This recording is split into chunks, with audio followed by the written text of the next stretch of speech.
middle of nowhere after all. We are still with this leopard, trying to stay with him. He's just been sniffing around there. I just saw a glimpse of his back. He's going to come through this gap here, I think. So down, he's going to come from the left there.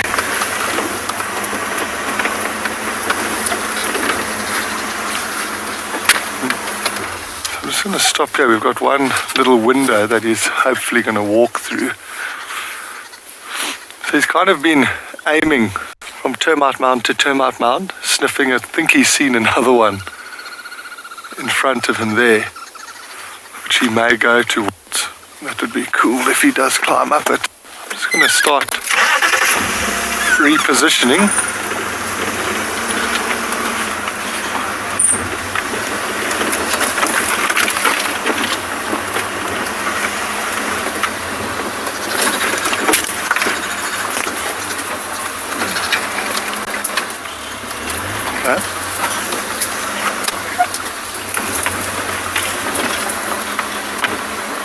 Oh, this could be golden. What's going to happen here?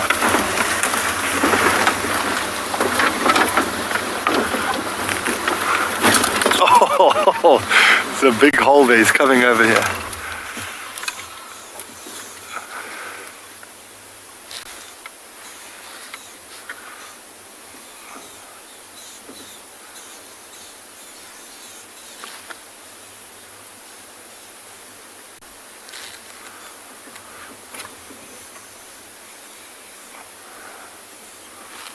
That's fallen over Marula.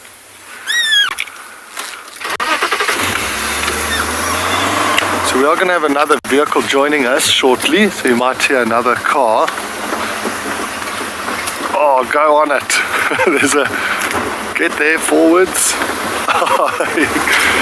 He went up and over already.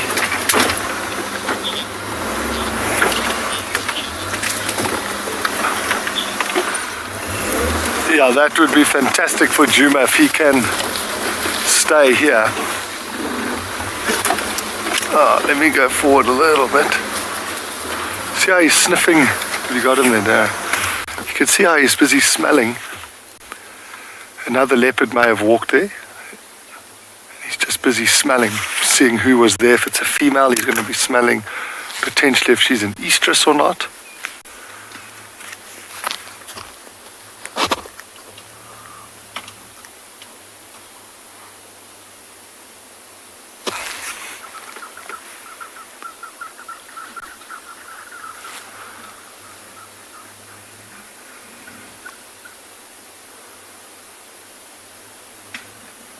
Sometimes you might see them sort of jump up on their hind legs and scratch the tree.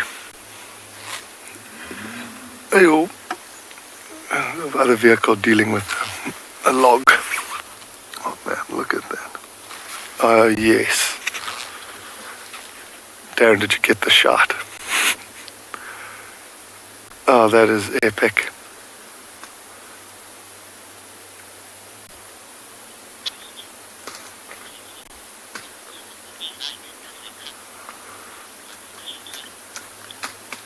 Michael, he was a very playful little cub. He provided us with some very solid sightings. His mom had him very close to the camp, so we got to see them as very young little cubs. I'm just going to reposition because he might go up on this little bough as well.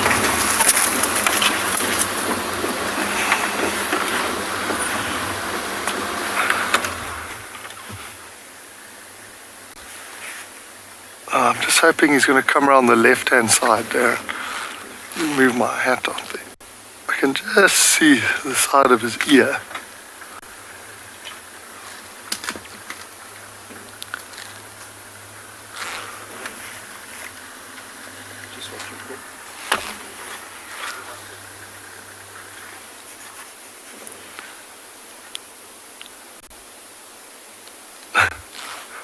This is like an ultimate game of hide and seek.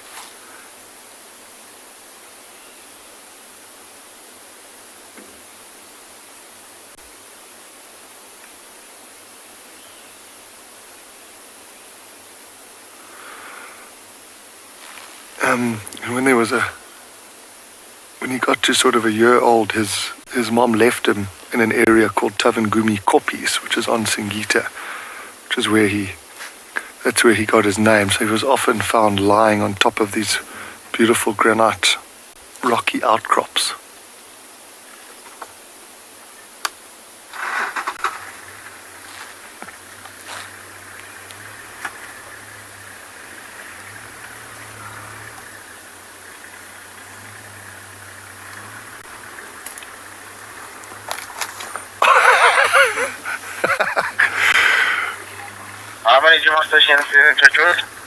Oh, that is too funny. I love it when leopards do things like that, because they then kind of walk off as if they're meant to do that. But I reckon... No one, please. That's so funny. How cool was that, seeing him jump out of the tree like that?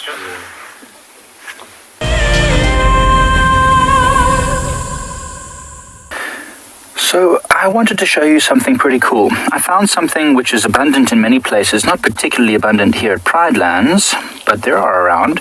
This is a piece of mother-in-law's tongue. And I've mentioned it before that it is great for getting natural fibers. So now I wanted to show you just how easy it is to extract those fibers in a way that can then be used to make rope or even make fire. So this, I've already split it in half, and you can already see now just by splitting it in half, these fibers that are coming out, okay? Just like that. See that? That's a bit of the fiber. Now this fiber is still full of, I guess, the juice, or the internal part of the mother-in-law's tongue.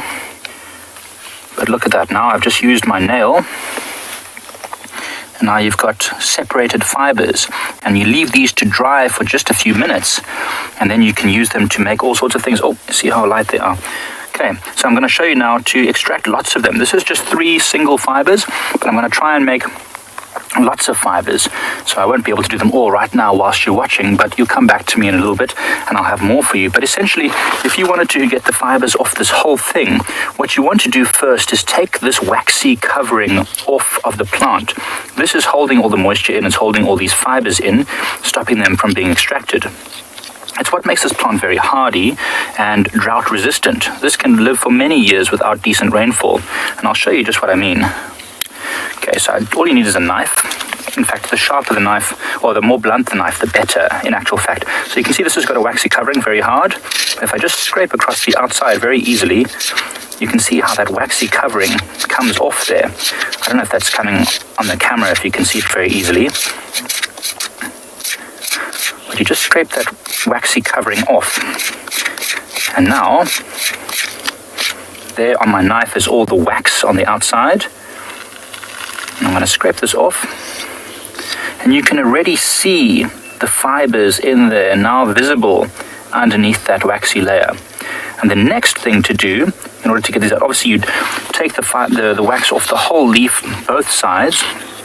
And the next thing to do is to take a rock like this one with a relatively smooth edge, and you just pound the mother-in-law's tongue leaf like this. And now I can feel moisture splashing out, okay? The leaf is not the part of with the moisture that we can consume. The part with the moisture we can consume is the root. Now I've left the root in the ground because I wanted to regrow. I just took 1 leaf. The plant had about 3 leaves on it. So that means I just took 1. So now even if I just push my nail against it, you see that moisture coming out. Okay, that is obviously not good for the fibers. We want the fibers to be dry. And the more you pound this, the more the fibers become exposed. So I'll just show you now what I mean. Look at the fibers now getting exposed from this sort of jelly-like internal structure. So you pound that gently. You don't want to smash these fibers. You want them to be nice long strips of fiber. So I'm going to just keep going with the scraping process. Okay, you can look at that. Look at the moisture coming out of that.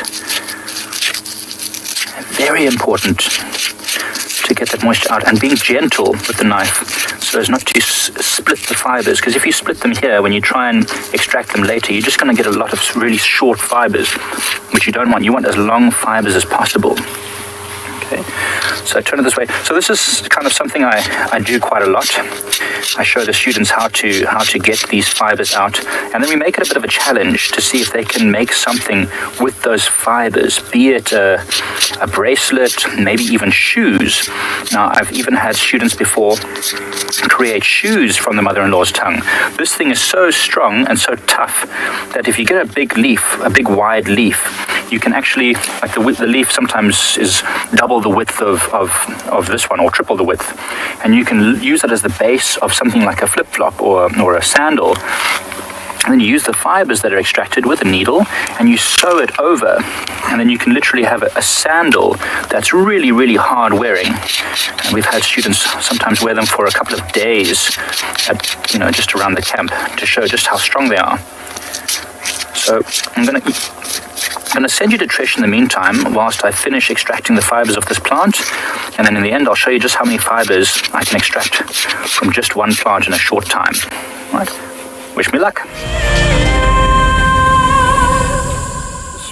We don't want the juice, we just want the fibers themselves. And the knife is very sharp, so I would recommend using something that's not so sharp. I don't know if you have the back of your knife, maybe it could work quite well. With a bit of experience, you get better at it, and to be honest, my knife's not that sharp anymore. But just to show you how much I've extracted in a short time, so there's a little bit of the fibers here, as you can see. I'll just put this one with the rest. You can see the fibers. Sarah, so these fibers have just been drying here for the last, however many, like 10-15 minutes since you saw us last. And they are, at the moment, quite dry and not particularly brittle, though. If I do like that, I don't know if I'll put it here in the light so you can see it. So I'll really give them a good old pull, and they do not break.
Rumble in the jungle, the battle royale, ended rather abruptly with the two original hosts disappearing with the interloper now inside their home. So we decided to move on from the domestic dispute. A very interesting arthropod. It's going Plenty of them this morning. I hope you're ready for creepy crawlies. This is a zebra millipede. And I think you'll understand quite easily why it's called that. Hi everyone, my name is Mike Anderson, behind the camera is Craig, and we are here once again at Ecotraining's Pride Lands Conservancy, where after a very heavy rainstorm last night and lots of thunder, it was an awesome display of nature's firepower. It was consistently powerful for about an hour, which was incredible. And that kind of rainstorm and this nice warm humid weather is what is bringing all these insects out. Now they realize that summer has started, the wet, the rain, lots of soft food, soft dead vegetation. So this millipede that we see here, very, very defensive, but I think it will uncurl itself soon. Here we go. It's just starting to very slowly uncurl. This millipede is a herbivore, and in fact most often termed a detritivore, feeding on dead plant material. So especially after the rain here, the dead plant material is nice and soft. Oh, look at it. Here it uncurls. Beautiful colors. So it curls up like that to defend its very sensitive legs. So it's got hundreds of legs. I think it's probably got hundreds of legs. Oh, look at that. Straight as it uncurls, straight onto a nice soft impala dung pellet. Had a little nibble. No, that one was not tasty. Just going to keep moving. Look at those beautiful colors. So it curls up to protect its legs from damage from predators, which is assumed we were. And now as it moves, it has other types of defense as well. It can actually secrete toxic substance. Oh, look, it's defecating. That's interesting. Look at the back of its body. Just opens this very mechanical looking flap and then drops a tiny little pellet. That's interesting. I've never seen that before. So they can secrete a toxic substance from between the segments on their body, which is one defense. It can also turn upside down and move very much like a snake. And I think I've heard that called swearing. I mean, by doing that, by turning upside down and moving like a snake, a small predator might be surprised and think, oh, it's not what I thought it was. Or it's even possible that it could shake off any small insect predators like assassin bugs by doing that. Perhaps give itself just a few moments to escape towards a thick bundle of grass like this one is doing now. Oh, touched something that did not like.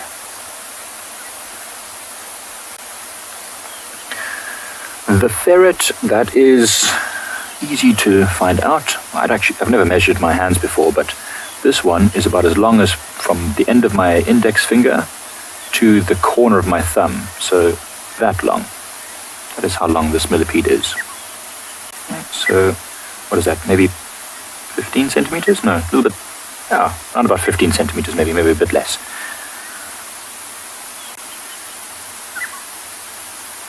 Very, very nervous millipede though. It's probably the first day that it's gone out since the last season. I don't think they live particularly long, but this one is quite large. I think it's probably more than one season old. And so it's very cautious about how it moves. You can see see that? We weren't even anywhere near it, and it just touched something that it didn't recognize or didn't like, and it immediately curled up into a ball to protect itself. It's amazing how quick that is. There are many things that feed on this, from assassin bugs, like I mentioned, that will pierce through the segments on its body with these little stabbing mouth parts, to things like civets. Civets will also consume millipedes, actually lots of them. They seem unaffected by the toxins in the millipede's body, those cyanide-based secretions that I spoke about earlier, that they can secrete from between the segments. And I've also heard hornbills use these millipedes. They collect them and they actually disturb them and press them all around their nests, and they secrete this toxin, which then gets rid of any parasites from the nesting sites that the hornbills like to use. That's quite clever. You ever heard of a bird using an insect repellent? I don't think it's very pleasant for the millipede, unfortunately. I think it possibly even dies in the process, but nature is nature, and that is incredible.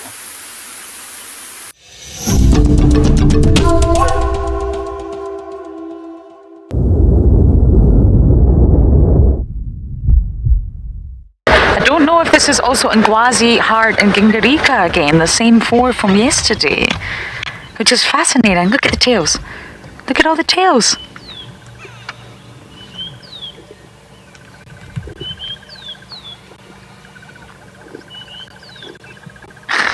What are they doing? Now, Julie wanted to see some of the June plants, so yes. I haven't had a good look. It's definitely corks, definitely Gingarika. Wow.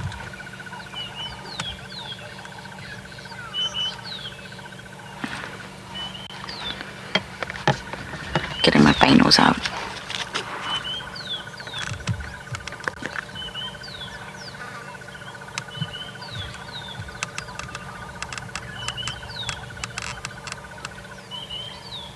I think that's hard. She's also got a fair bit of blood on her. Okay.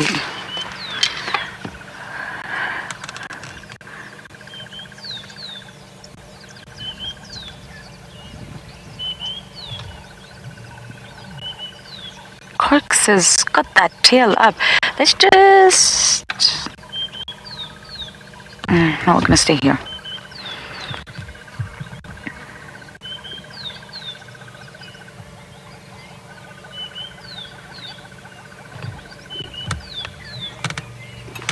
This is fascinating, everyone. I'm just watching. These are the sightings that you need to be able to understand what's going on.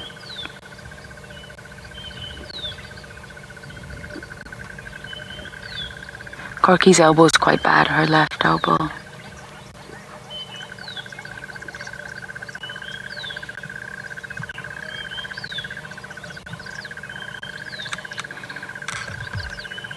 Yes, Renee, they absolutely do.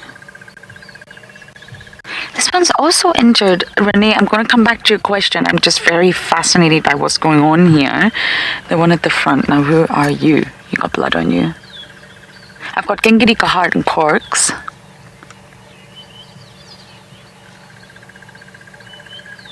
And I will answer your question, Renee. This is just observations like this are really what we've been waiting for.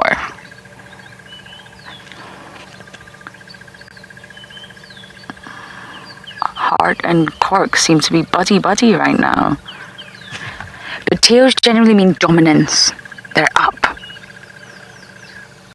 Aggression, something's going on. When a hyena puts its tail up like that, erect, like what Corks has had hers up like, it means business.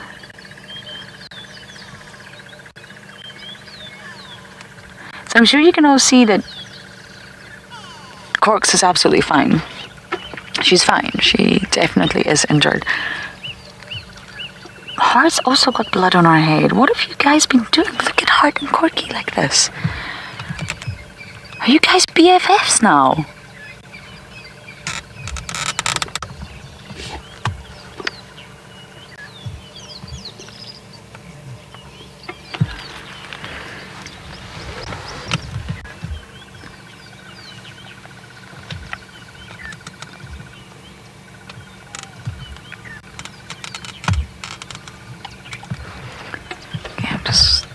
I'm gonna pop out of here. No, they're not. Okay,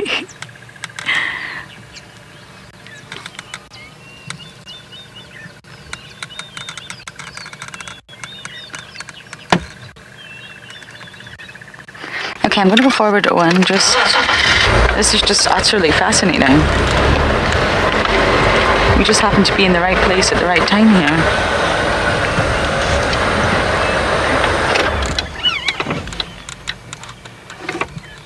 And we're just at Twin Dams, the twin of Twin Dams.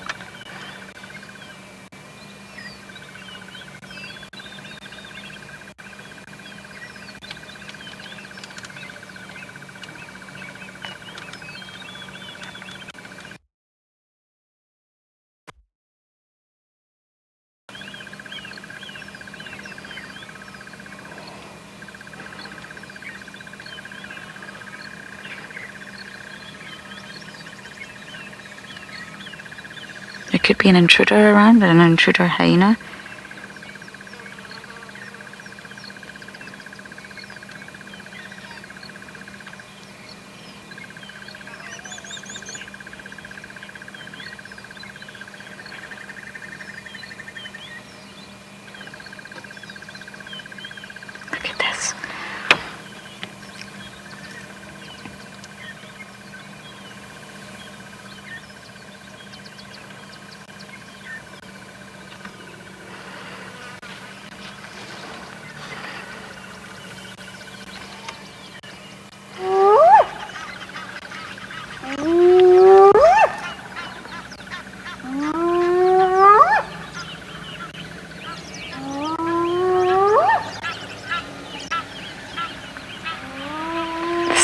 That's incredible. Okay, I'm gonna run around because I want to know what's going on. I know you're listening to the audio, but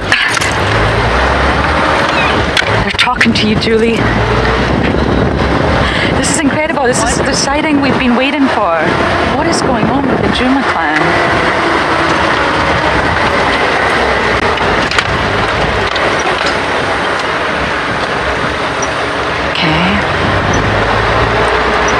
Is anything going on? Have they had an altercation with other hyenas?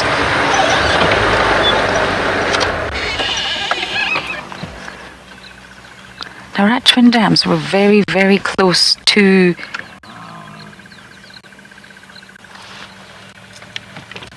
the den. Not in a rush. Okay, copy. Which would be a girl coming?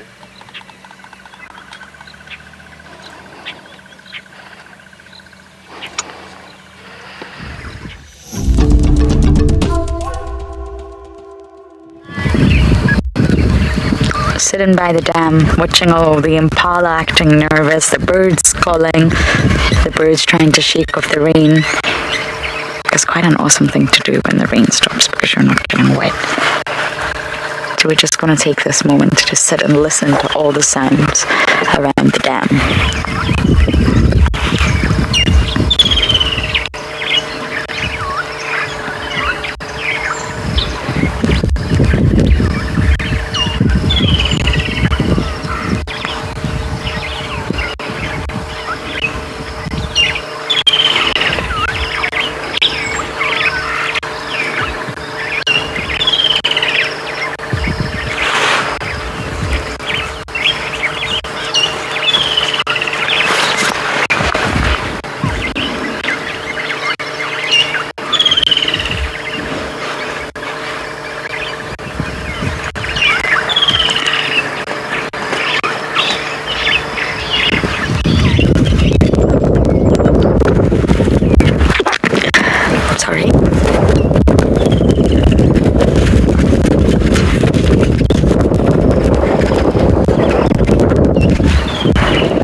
Crocodile definitely looks chilly.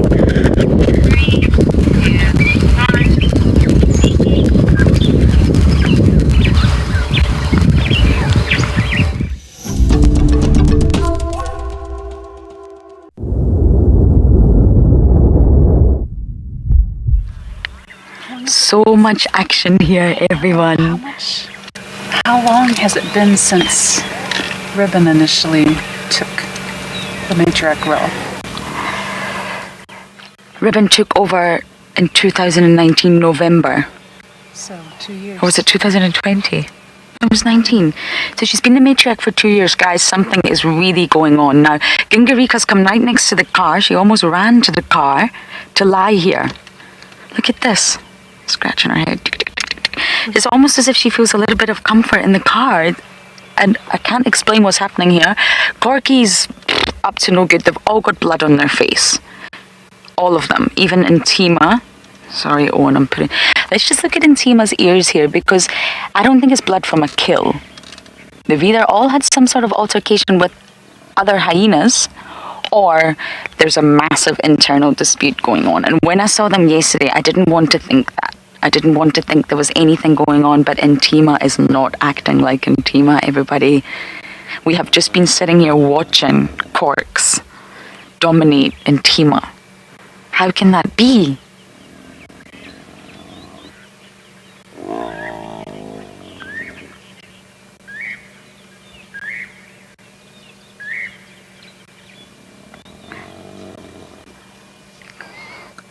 Oh, Corks, you're not looking so bonny. You're not a bonny wee lass anymore. Oh, okay, this is going to be interesting. Let's watch.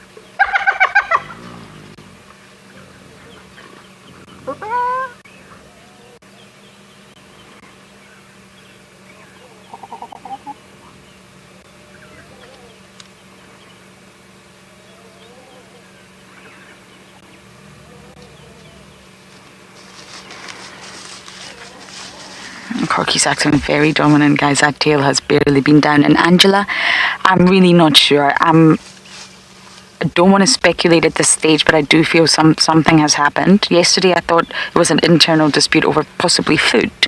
I mean, they were all just sleeping at Twin Dams, but no. This behavior, I don't quite know what to think. And Tima's got blood, Corky's got blood, Heart's also got blood, and Heart doesn't seem to be bothering about anything, really. She's just gone to sleep next to Gingy.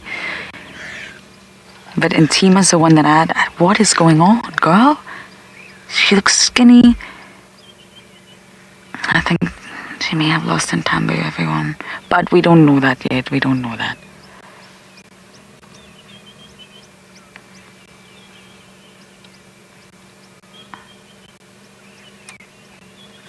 I'm really quite shocked by this sighting, everyone. I think Julie is as well. I really can't believe what is actually going on.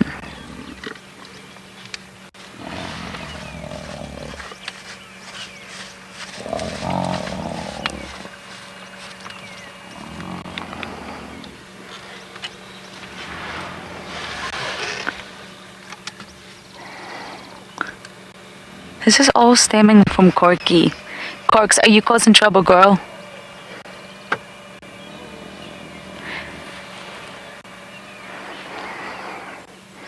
I was there for the matriarchal takeover. It happened in camp. Did you know that, Julie? No, I did not. It happened meters from my bedroom, and we were all in bed. I've never seen so many colleagues of mine in their pajamas and their underpants run out because it sounded like someone was being murdered. And it was the most horrible night in camp. Owen, were you there? Yeah. You were there. Everyone came down. James Henry's in his underpants. Everyone's in their pajamas. Jamie Patterson in her pajamas. And we really thought that someone was being murdered. Yeah. And no one died that night. Or no hyena went missing that night, should I say. So it wasn't a case of someone being... It was noises like that, but screaming. Lots of blood. So many hyenas running around camp in the dark. We couldn't see. It was intense. She's coming.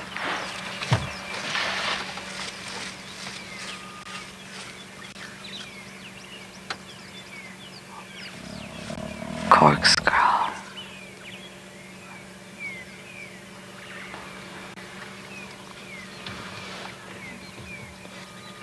Corks, tell me what's going on. I mean, these injuries on the face, they'll heal. Our elbow's not looking great, but Corks has had an injury on her elbow, I think, that keeps opening up, but it's in Tima, and Tima's acting very, very submissive.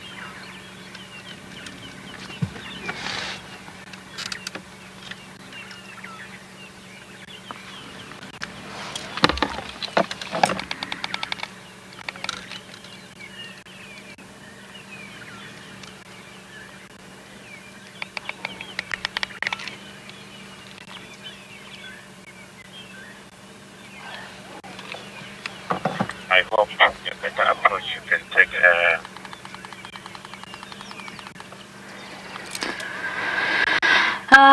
Well, I'm really not sure.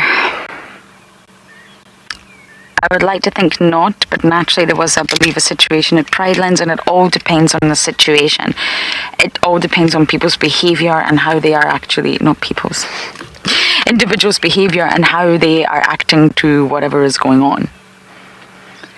It also depends on what happens to Ribbon. I'm not saying anything has happened to Ribbon, everyone. I really don't want to speculate. I want to go back on this footage and really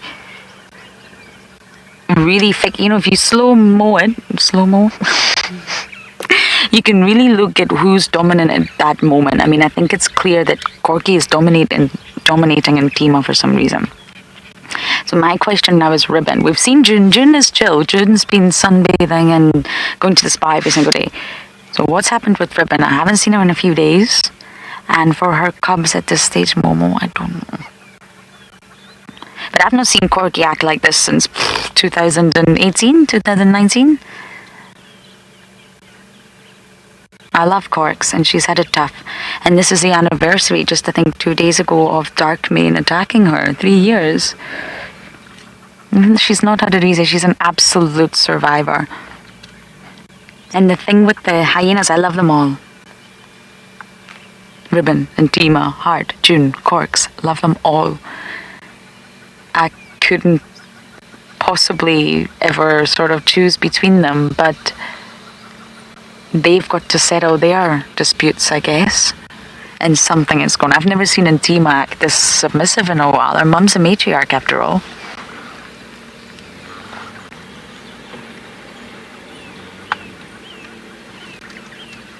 Corky just won't settle. Heart's gone to sleep, Gingy's gone to sleep, and Tima's also resting. But Corky just, okay. Now we're gonna settle. So she's chosen to settle over here, Odie, next to Heart and Gingy. And that's interesting. And Tima's on her own. But they're still together, if that makes sense. So if a Pride of Lions were to come, they would form a unit together. They're a clan. They would, fight off the lions together. But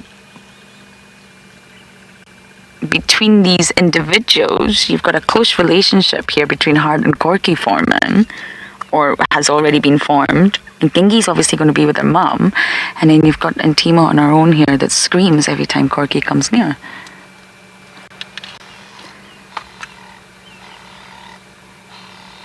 Everyone's got blood.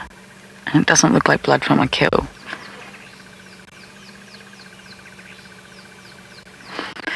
Oh, I can't wait to hear what you all think of this, especially you, Michael Fleetwood, and you, Chris Rogue. Can't wait to hear your interpretations. But I think at this stage, let's not try to speculate too much. Let's try to observe. I've been seeing June a lot with Sutu and Novella. So what is going on with Ribbon? Victor, very intense. Actually, the vocalizations from Tima were slightly horrifying. They were. It made me feel uncomfortable. Very uncomfortable. She was scared. She was scared. Yes. And this is the thing. We always get asked, would a hyena kill another hyena? They are the clan, but they've got to establish they've got to sort it out between themselves. And Corky here, she's not hurting Intima, but she's acting dominant over Intima, and Intima's bowing down at this stage. If Intima was to challenge her, then a fight may happen and it could get really aggressive. It could sort of result in death. But we get asked this question a lot, and I think it's quite fascinating that as long as everyone just adheres to what's going on, sticks to their rank. But Corks, you're looking you're looking haggard, is what we would say in Scotland. I don't know if that is a word used elsewhere, but we would say haggard. And isn't it amazing? I brought my Juma clan family tree with me today. I've been forgetting it. And they're just lying on Gowrie Main. I mean, we're on Gowrie Main right now, which is obviously not ideal in terms of traffic. Vehicles are going to come by, you guys.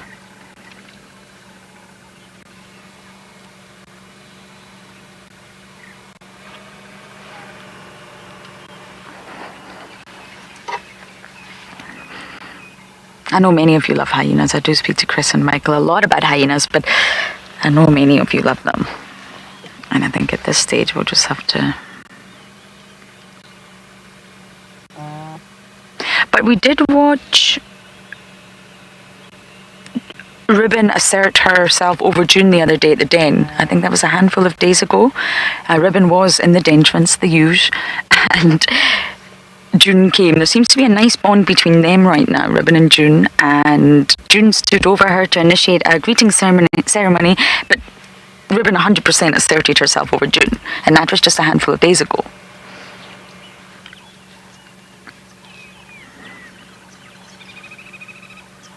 Heart's just chilled.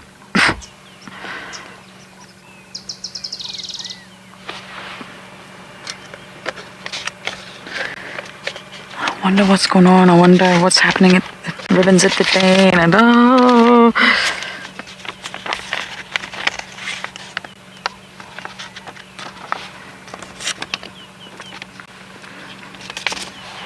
But please don't worry, everyone. We will figure it out. It sometimes takes time, and we will get to the bottom of it. It takes a lot of observations, and that's why sometimes you just have to sit. You just have to watch. Otherwise,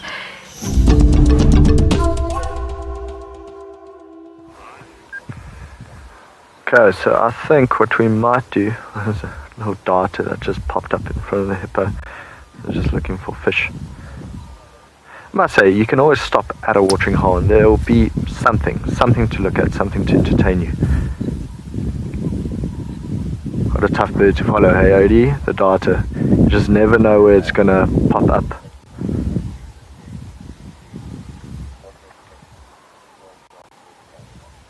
It's quite lovely. I went on a boat cruise about a week ago on the Blighted Dam and saw African finfoot. What a special bird to see.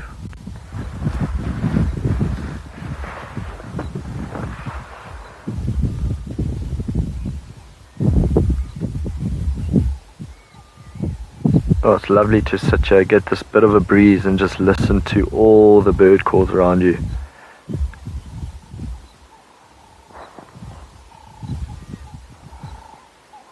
Now it's been a quiet morning, but it has been quite a peaceful morning. We nearly had a leopard. But there's still lots of time.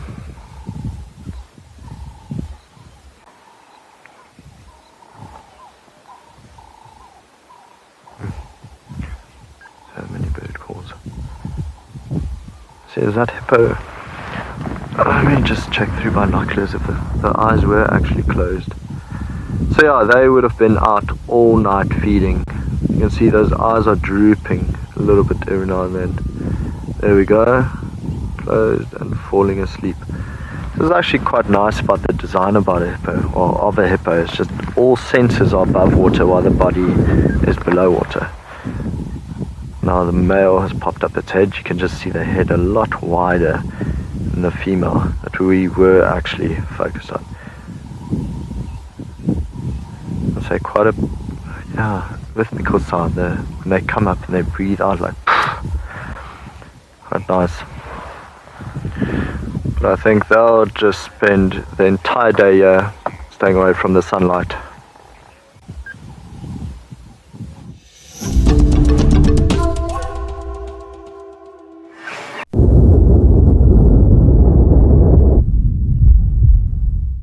we have literally just bumped into some ellies tearing apart the tree. But this is actually a good thing. The hyenas are somewhere here. So maybe between all of us we can listen, we can hear the ellie. But if we can pick up on some whoops or contact calls, that's going to be such a winner for us right now. I'm not off-roading after highly mobile hyenas in the dark. The little ones. Oh.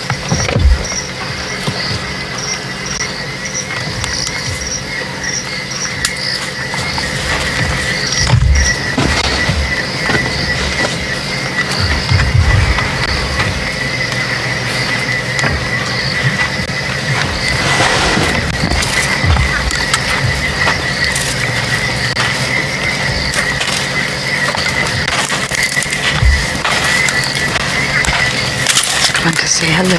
Hello. We don't have any lights on. Elephants can get irritated by lights. Have any lights on. This is solely infrared.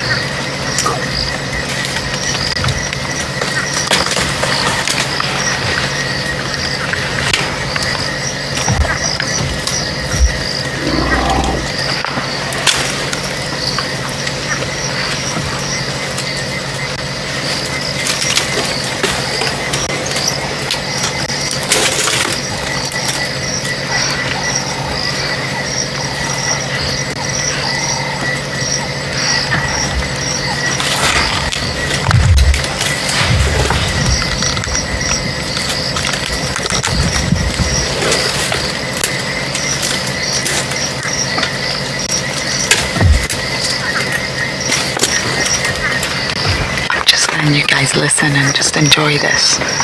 Elephants on a hot summer's night.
You had to push that over right in front of our tree. Right in front of our car, sorry. It's fine. It's fine. Hey, girl. I'm so happy to see you right now. Yes, I am. I'm still going to say silent, everyone, and just let you listen to this incredible sighting.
I'm still here, everyone. I just think you don't need to hear my voice right now. This is just something that you can all enjoy.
They're still feeding, just literally anything they can find.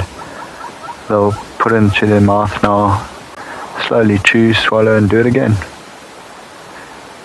And you'll see often they don't even wait for the food to be done chewed and put another clump of grass or anything really into the mouth. So yeah, from this angle you can see the tusks actually, both of them facing quite a bit outwards and no thickness to it whatsoever. So of course that is just genetic. It's like Lauren was saying earlier about tuskers. If you don't have good genes in your family when it comes to teeth, then most likely you're not going to have very large teeth.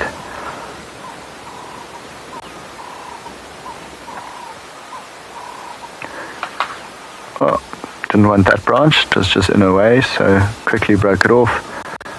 Took it away and I'll start feeding underneath it again. It's wonderful being that strong. Now you can actually see the other youngster I was talking about, sorry earlier. It's a little bit to the right. So again, they're tough to see in this long grass. Imagine it's like the other one that's lying down. I can't see it at all, and it must be about 20 meters away from us. Actually, this one's still walking. You can see no tusks on it, so it's still under 2 years old. Even for elephants, for a youngster like that, it must be fun when the rain has come down, all the moisture's around. You know, it's not even following the mother so closely behind, not like the youngster you saw yesterday afternoon. There we go. Now going closer to mom. I think in a bit we'll reposition and see if we can get a better view of them. They seem to be moving closer to the road.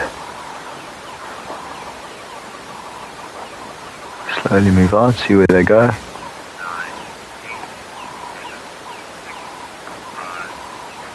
Quite a moody day here.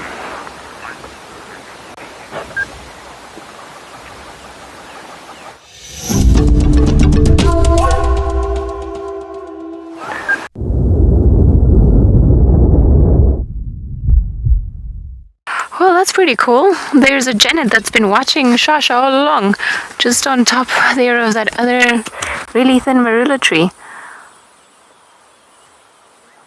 Huh. Well, that's quite unusual. The last sighting I had of a genet in a leopard was actually Tristan and I went to Londolozi not long ago, maybe about a month ago. And we found, with the guide that was doing the transfer for us, like a really cool guide called Kirsten, we saw this genet on top of a very thin branch of a tree, and we're like, no, there's no reason why a genet would be up there for no reason. And then we started scanning, and at the bottom of the tree, then we saw hidden in the rocks was a leopard cub. And then the genet was on the top of the tree, there was a kill on the tree, and then the leopard at the bottom. It was quite something. So I wonder what has actually happened. I don't know if there's a hole in that tree. And that's where the genet's been coming out from, as it seems to be pretty perched in there. Let me just switch this radio off a little bit. But it's a very cool sighting. Oh, what an extra surprise.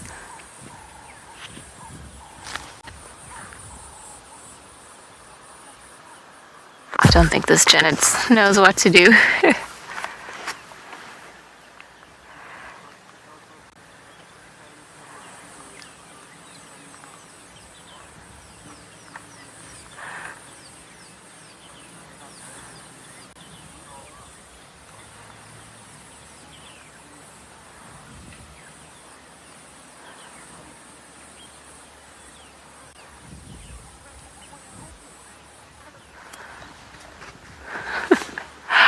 Oh, little Genet, how did you get yourself up there?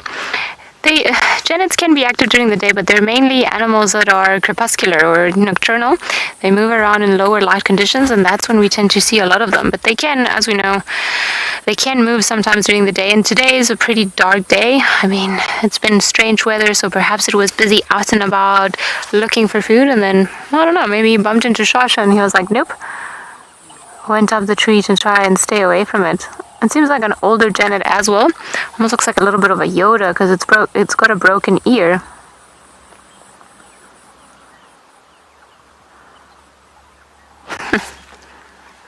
Oh, you poor genet. How stressful it must be to be you.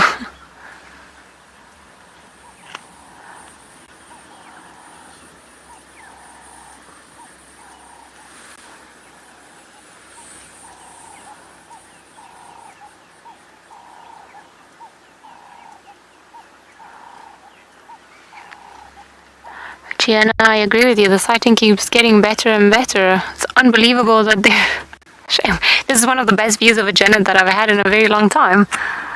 Although I must say, I had a very cool sighting with Darren on my previous stint of Shasha actually hunting a genet. So I don't know if there's a theme here, if this leopard likes eating genets.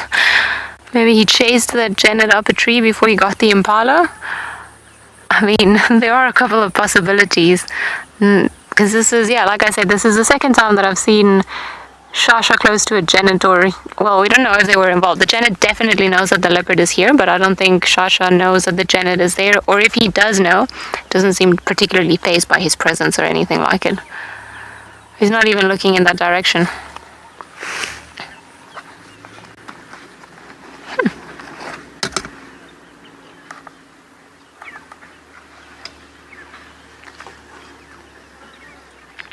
Yeah, Shasha is still there, but I don't want to sound like a spoiled brat, but we get to see way more leopards than what we get to see genets like this out in the open, which is pretty cool. Like I said, I thought maybe there was a hole in there where the genet is, but I don't know if it had some sort of altercation with Shasha and that's why it went up the tree, or if maybe it was moving around here and then saw that Shasha was around and then just decided to go up the tree just to stay away. It obviously knows that there is a leopard there. And it's just looking very alert, and it's looking past us. We're not blocking the view or anything, and Josh is still by the base of the Termite Mound, just chilling down there. He's looking very hot, and then I think this is a large spotted genet because it's got a tip of a blacktail. We get two similar species here, one slightly larger than the other one. The small spotted genet, and then the large spotted genet. So the only reason we could actually see it is because we saw the tail hanging, and as we picked up binoculars, Aubrey turned around. Aubrey's one of the guys at Zoom, and he was like, did you see the genet? We're like, oh goodness, it is. So they are quite arboreal creatures. They do live in holes, or they can go into holes in the trees, and that's where they spend the night, or when they go and rest, and then they spend the day there as well. But we don't really see them this well. It's not a common sight at all.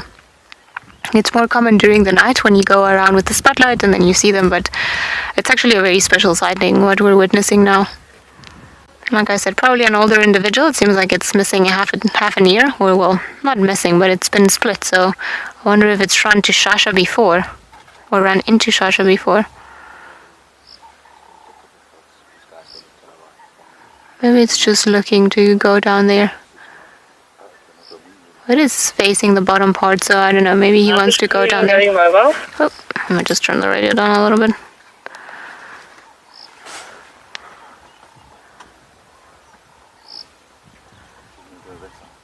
Pretty epic. What a good sighting. Hey.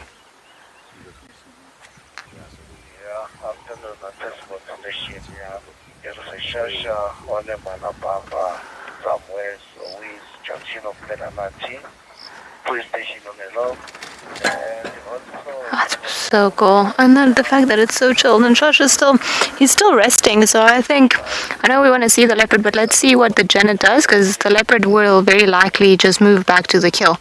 I want to see if maybe the genet will go further up, or if it will actually just come down and then run somewhere else. And then of course, if it comes down, we're not going to follow it.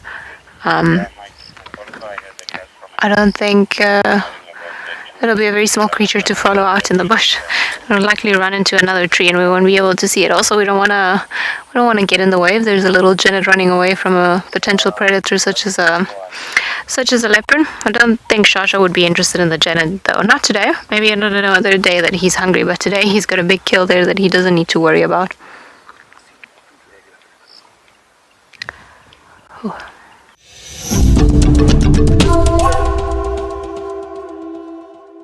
I found my water hole for the afternoon.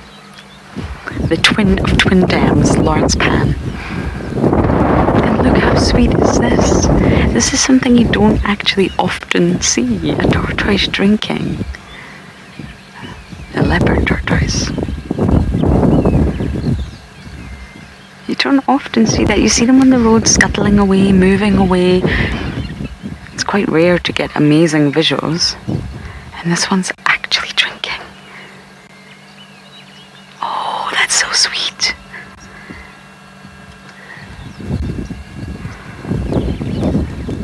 I don't know why it's sweet, to be honest, but it is.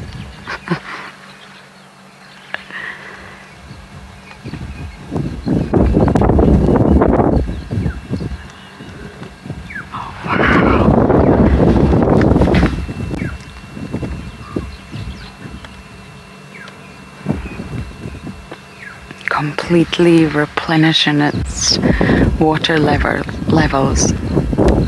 Not only will it sort of be going in. What is wrong with you guys? Not only will the water sort of go into the stomach, it will also drink extra water for that bursa sac of theirs and fill it up. And that's a wonderful thing about summer, if you really do have to move an animal like this, because you shouldn't pick them up. But if it's in the middle of a main road, of course everyone's going to want to pick them up and just move them off the road, because any injury that's going to happen is going to be human caused. But because there is so much water around, you don't have to worry about them dehydrating.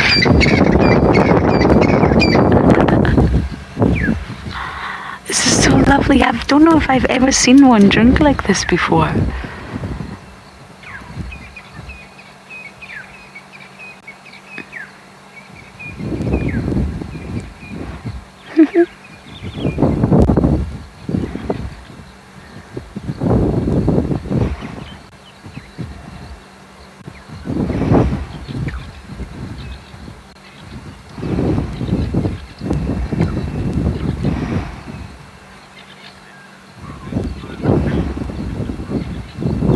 Linda, you're saying first time for you, and it's adorable. Agreed. I also think it's the first time for me. We see them, but I've never seen one sort of in this position having a really good drink. Now I'm feeling thirsty. Reptiles do need water, of course. They have a completely different biology, but they do need water. Every organism, one way or another, needs water.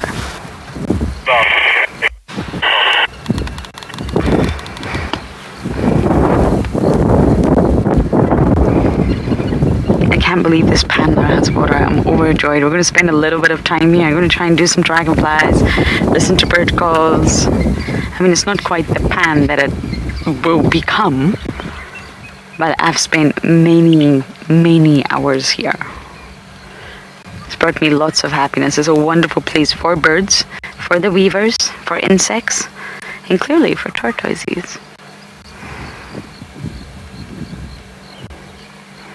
Oh, he's moving. He's on the move. Highly mobile animal.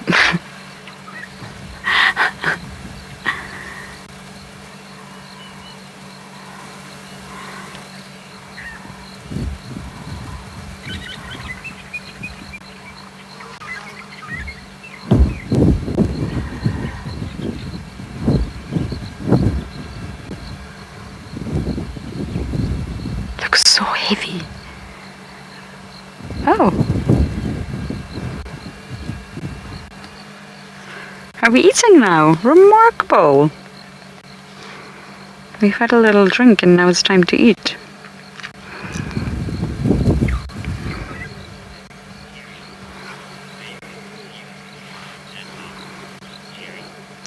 Carrie, you were saying this is amazing to see this in the wild and live. It is. It's not all about the big things. It's not all about the cats. This is so cool. We do see leopard tortoises around, but normally when they hear the vehicle, they sort of hide and the views are never this good.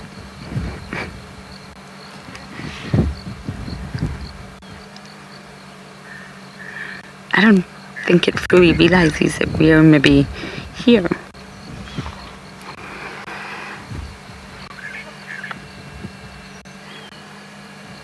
Eating all the delicious grass.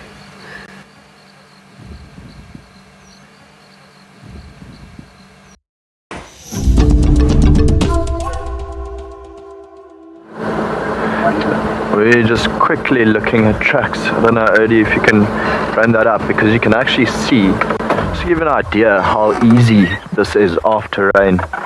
You can actually see the tracks quite well formed. Even from there, you can see the little claw marks. Now what I do have with me, let's see if this works. But yeah, lots and lots and lots of hyenas around. Odie, I'm going to use a laser pointer while I'm here. Check that one. Yeah, let's look at that one. Actually, that's probably not the best one. Yeah, the angle's a bit tough. Let's try to find a bit of track. You're going to have to take my word for it. These are hyena tracks. There was actually one walking on the right-hand track, well, the right-hand track and the left tire track, both of them going this way. Luckily with them, the claw marks face in the direction they're walking. It's a bit obvious, sorry for that. It is still rather early. So we're on a road called Philemon's Dip, and I think we drove this road back to camp last night when it started raining out. Quite liked it. Gonna go through a little sandy dip soon. Some old elephant dung in front of us. You can see already worked through by these ground birds and of course dung beetles. They've been rife and rampant after this amount of rain. What we started getting now are these tiny little bugs called shield bugs, or basically stink bugs. And they are just everywhere. If you leave a light on here, especially when you're eating, they tend to gather around your food. And I can tell you now, they taste exactly how they smell. So for all of you that's ever smelt a stink bug, don't eat it. It's not fun. So yeah, let's continue on our way to a cut line. Like I said, everything in first gear, slowly cruising along.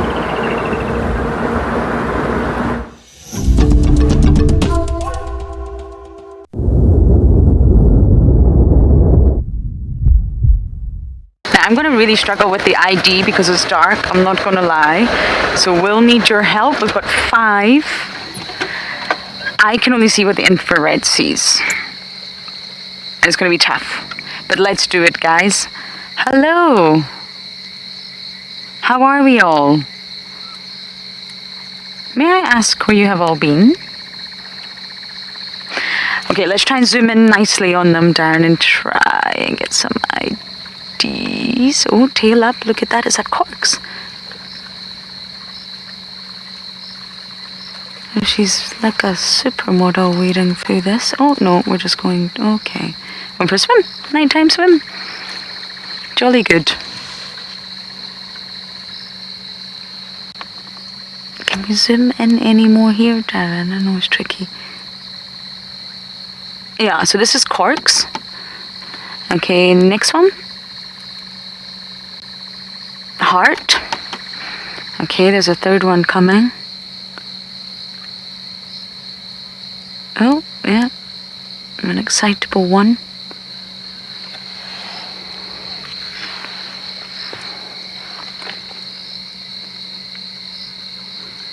This is fascinating that it's corks and heart again, I must say. They are really, really up to no good.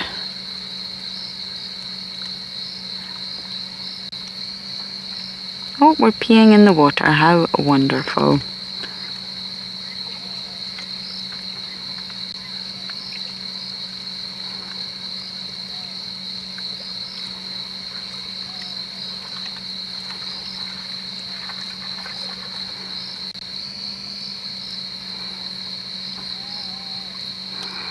Got some sub-arrows here. Can we just maybe zoom into this one, Darren?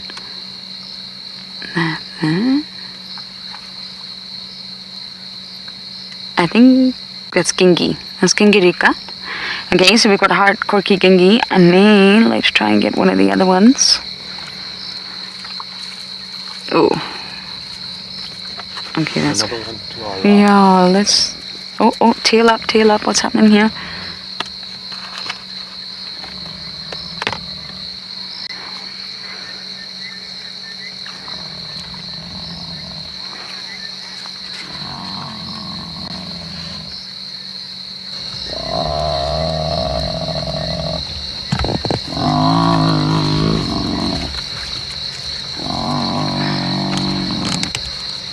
Darren, let's just quickly zoom in on this one before we lose it.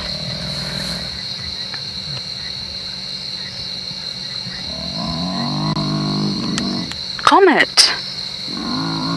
Yo!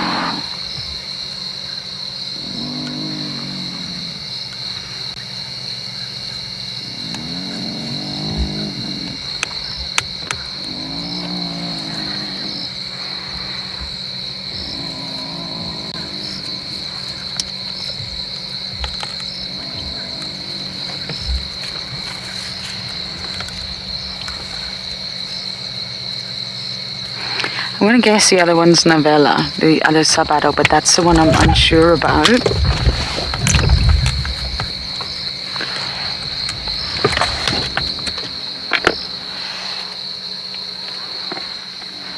Okay, they are all moving. I've got a hyena in front of my car, but once it moves, we're gonna follow. Corky's up to no good.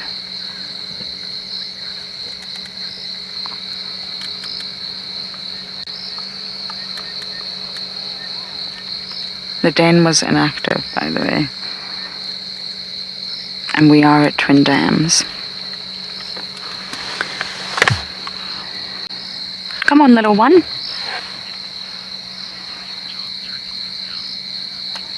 Oh, leopard lover, you are far too sweet, and thank you.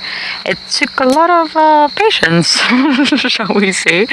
And leopard lover, you know what I'm talking about when I say most of my hair is still in place.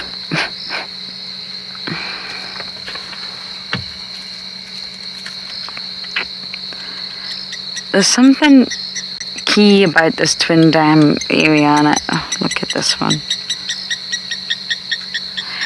And it's something, I don't know if it's because Ribbon's Den was in this area, but let's follow. We'll turn that light down just a bit so I can reverse. I can't reverse when that light is on.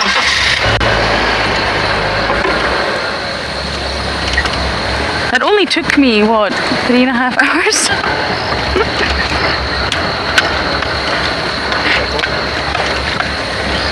Yes. I can see a hyena here, I can see one up ahead. I want to find corks.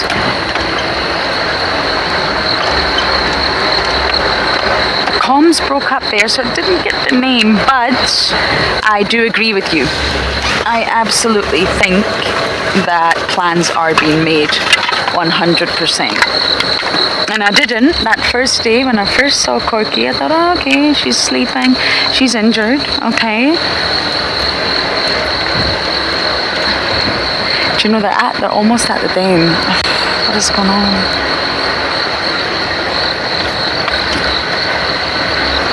You guys are stressing me out.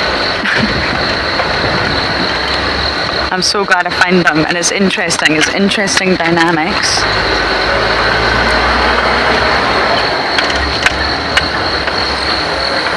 I am just going to turn this light off. I know it's going to make me really dark. I realize that, but it's hindering my vision. I just want to make sure I get this right. Okay, here you go, Darren. Work your magic.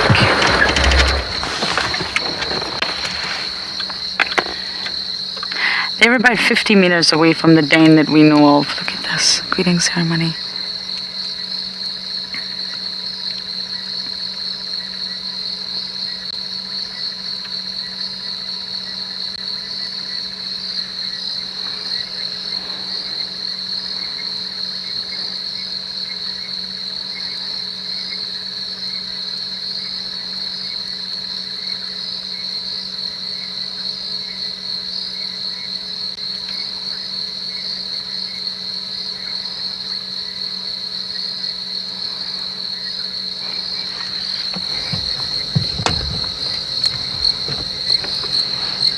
I'm just going to let you guys watch. Observation at this stage is going to be crucial. And it is hard in infrared.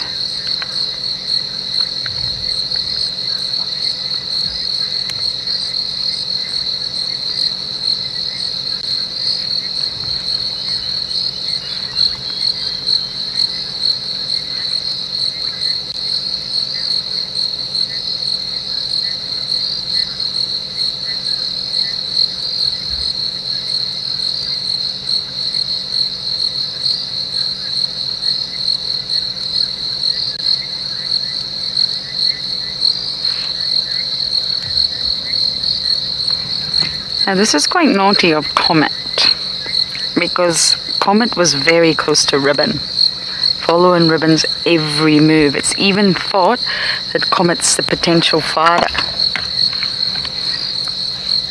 Look at that tail. Yeah, we are dealing with something way bigger than I originally thought. They're walking to the den. Yeah, they're walking to the den. That's the path to the den. Okay, guys, we need to follow. I just need to make sure we're not. Let's follow, Darren.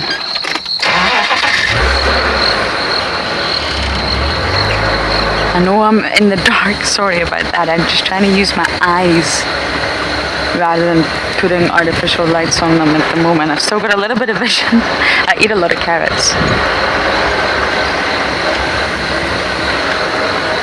Yeah, this is the den, guys. This is the den. You can smell them. You smell them, Darren? I love that smell. This is literally the den.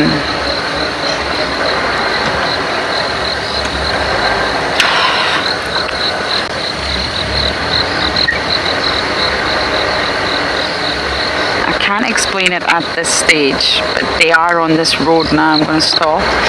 And right behind them is a termite mound where technically Ribbon's cubs should be.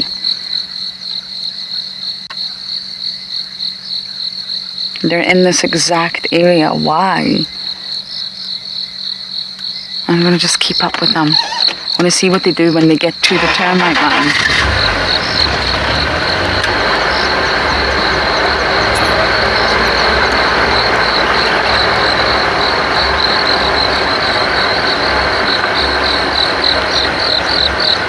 Unicorn, mine too. They're literally at the den.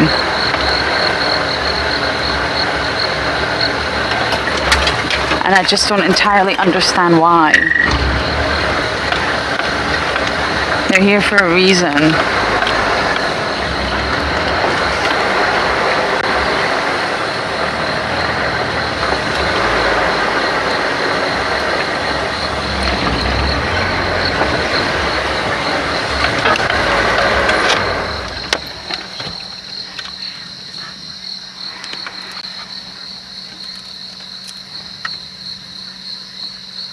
Smelling, assessing.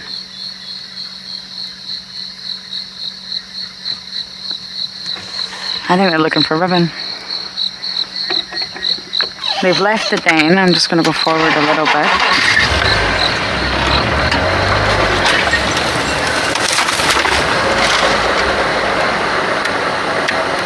This is a den on my right hand side. Here's a hyena. So they've left the den, they've walked in a sort of opposite direction. But they're looking for her. They're looking for Ribbon.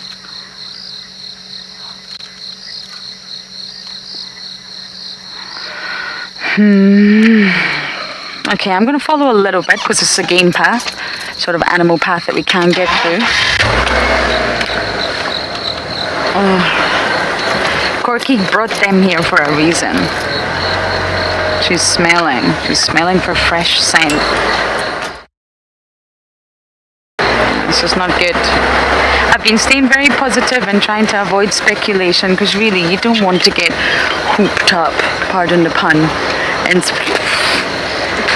another insect for dinner.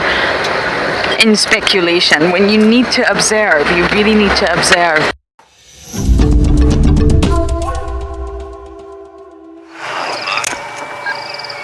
We've just stopped off at Gowrie Dam. Unfortunately, all the birds we had have flown away, and the little terrapin family we had for you have swam away.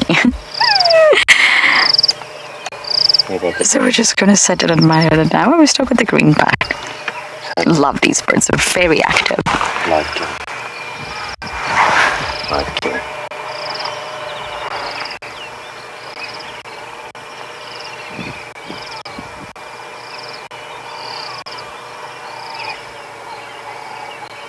Always hunting, especially in a morning like this. It's cold, they're endothermic like us. You're gonna need some food to stay warm.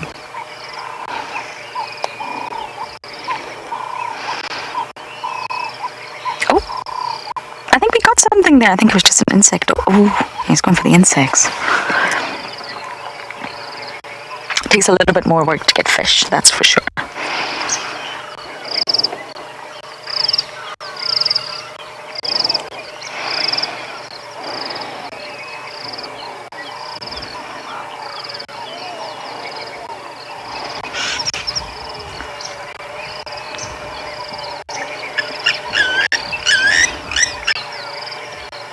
Exact same hunting technique as the grey heron, and all herons really.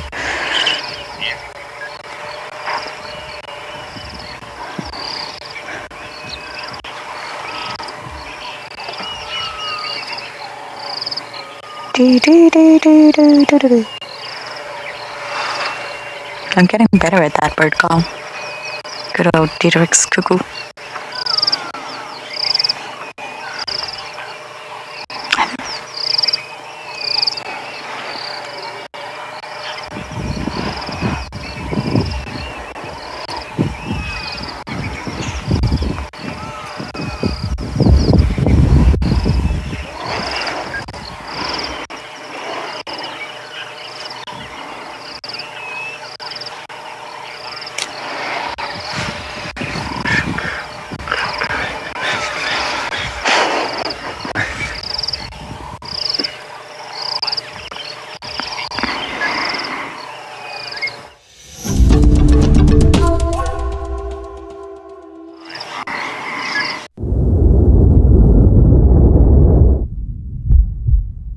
Well, we received a surprise visit from an unexpected cat. I haven't been actually able to see much of his face, but I have a suspicion this is Shasha, and it seems like he got lucky making a kill sometime during the day. He's managed to put a big female impala up a tree, and he's busy chewing it on a marula tree, just after we were saying and wishing that hopefully we would be able to see him before the end of our stint, because I really like him as a leopard. It's pretty cool, and he's doing all sorts of balancing up there. It must have been quite an effort to put the impala up there, but obviously if it is him, then we can say Sibuyi, his mom, has taught him well as to what to do to get kills out of the ground and out of reach of hyenas. As we know, the hyena population on Juma is quite a strong one, with the clan being fairly large and putting pressure on animals such as the leopards when they make kills and so on. So it's pretty cool to be able to catch up with him.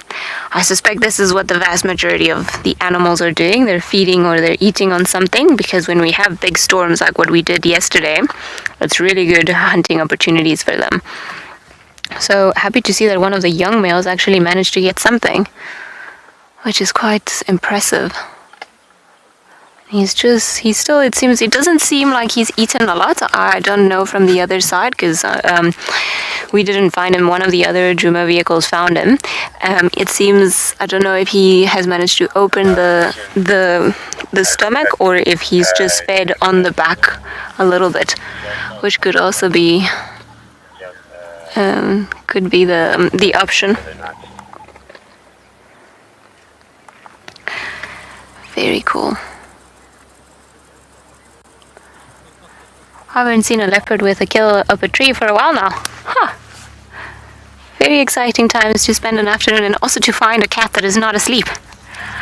Always works out. Now, all we have to do is wonder where Darkmane actually is, because I wouldn't be surprised that he pops out here somewhere if he were to be close by. Oh, that Darkmane can be a scavenger, and he's also quite something. But a lot of different animals like Darkmane and the hyenas, they would likely hear the crunching of the bones. Now that it's a little bit cooler, the sound also travels further. So although he's got the kill up there, other animals might be warned or might find out that he's got a kill here. So something like Molowati, perhaps, if he were to come here, maybe he would try his luck and steal the kill from him. Darkmane really wanted to. I suppose he could even climb that tree, although I feel like that's a bit of a high and tall tree for him. But I've seen lions climb trees before, maybe not such tall trees, but they've tried. There's no one that is bearing here. Yeah. I don't think he's wedged this impala the best possible way, but I do think that it's a bit of a tricky one. And if he's not careful, he might drop it, and in which case, if he drops it, then he's going to have to put it all the way back up. And he's feeding quite quickly. I don't know, maybe he's trying to get everything out of the way, trying to feed as much as possible. You must join us as a drug vehicle. Yeah, because another WildEarth mover. I saw someone is coming this side. I missed the update, Finoti. What have you got there? Yeah, just Sasha. Lady is joining me. I think what meeting is waiting. It's gonna be a full rock. Copy, but no WildEarth station there. Look at that tail going and flicking. Okay. Ooh. Sheena, it is quite amazing the way that they carry and move the kills up in the trees. But I don't think, I'm a little bit concerned because I don't think he's wedged it properly, and I mean he's got his weight on part of the stomach, so he's holding it in there, or not the stomach, or sort of the back, but if he's not careful he might just drop it, which means that he'll have to put it all the way up there. So I'm not sure, does he even have the back legs? It's a bit of contrast that we're seeing. We'll try to reposition the vehicle. Oh no, the legs are there, but they're bent. I'm not sure why he thinks this was the best way to put it up there. Maybe there was a pressure from another predator and that's why he's decided to put it up here. Maybe he got really excited that he got an entire impala for himself. But I think maybe what we're going to try to do is then eventually go around and see if we can get a view from the other side just to see what the condition of the carcass is. Maybe if we can get the sun not to be just behind us, maybe we'll get a bit of a better look. It's quite funny the way that he's there, because he's not on the biggest branch and he's just decided to put this impala in a branch that doesn't look the sturdiest, so it's quite funny. But I'm very happy he got a kill, because I know when Lauren and you, Owen, wasn't it, when you were with her, you guys had him the other day, he was trying to hunt and I think he just missed something at the dam wall, and then obviously yesterday, wherever it is that he went, he didn't catch anything, because this kill looks pretty fresh. I'm pretty sure that it was made sometime today. Doesn't seem like he's eaten a lot of it, and just also judging by his stomach and the flanks of his sides, I don't think he's eaten too much. Hey, He's almost like furiously trying to open it up. I think maybe let me try to reposition, see if we can get a different angle, and maybe we'll be able to see better what's happening or how much of it he's actually eaten.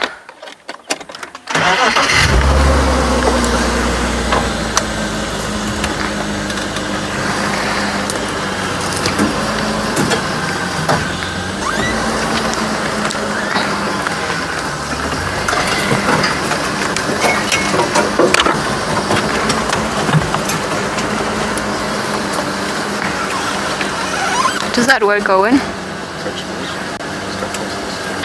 Now that we've managed to come and angle our view a little bit more, we can see that he actually he's just taken the stomach out, and I think it fell on the ground a couple of moments ago because we just heard this very loud thump. So I think he's actually gotten lucky and he's made the kill sometime during the day. Because Owen and I were giggling, we were saying earlier, like, no, we drove this road this morning. How did we miss a leopard on a tree? But I don't think we missed it, thankfully. I don't think he was here, judging by how much he's eaten and how much is up there. He's got a good kill there going. So if he doesn't drop in, or if he doesn't put it in a funny way that is going to compromise the balance of the kill, then he will likely have a good meal for the next sort of 2 days or so. So he should be a happy cat. I see some. Is that one of the organs there? I can't see if that's a skin or if he's maybe taken out the lungs or something else like that, because there are a lot of nutrition, or there's a high nutritional value for the animals. They don't only just eat the meat, they'll eat the lungs, they'll eat the liver, they'll eat the heart, just not the stomach. Because of course all of these organs have very important nutrients and enzymes that keep the animals healthy, and not being able to feed on those particular organs is what sometimes causes some deficiencies or natural deficiencies in the animals that are kept in captivity. So you'll see that animals are kept in captivity. A lot of the times you'll need to give them supplements for calcium, phosphorus, I think even zinc for some of them, and it's because they don't get all of those nutrients from everything that they eat. Oh yeah, that's definitely, maybe it was another organ that fell, because that seems to be the stomach, what he's taken out there. And he's eating quite desperately, so I think it might be safe to assume that this kill was made sometime during the afternoon. His entire face is disappearing inside of the impala. So if this is a little bit too much, we suggest perhaps having a strong cup of tea, because this is a happy leopard right here. It's a young male leopard that's still trying to find his way in life. And so far, I must say it's doing well. It's impressive. I mean, he's a big male, but an impala ewe is still a very big creature. And he might also be lucky, because with the amount of rain that we've had, then of course there might be a natural pan somewhere around here, so he won't have to walk too far to get water. He won't have to leave this, because the biggest pan that is around here, I would say it's probably Treehouse Dam, but he won't have to walk that far if he just finds a little pan somewhere around here. He might get lucky.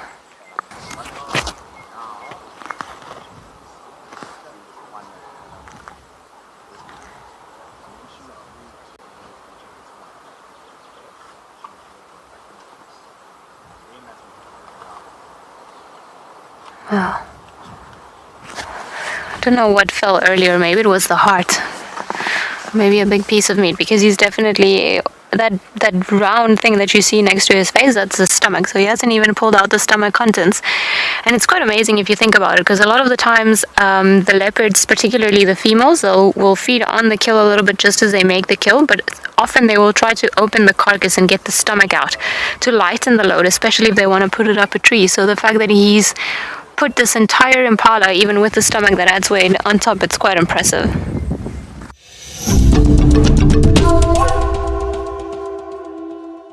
I finally found the reptile I was looking for. Look at this. I feel like this has been a bit of a reptile day for me, and I'm not complaining. I love reptiles. I really love reptiles. I think they're completely underrated. Look how blue he is. And blue, no, that song was awful. It's one of the worst songs in the world. Look at him go. Definitely a male. Wouldn't surprise me if there was a female on this Jackalberry as well. And he's possibly trying to impress.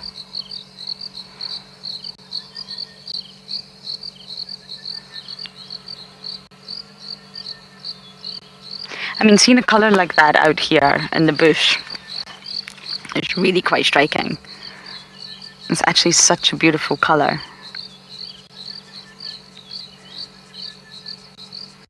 This is a tree agama, everyone. I think I forgot to tell you that, didn't I? I forgot to actually say what we're looking at, sorry, in case any of you are unfamiliar. It's a tree agama. It's a male. The males are the ones that look like Smurfs. Females don't.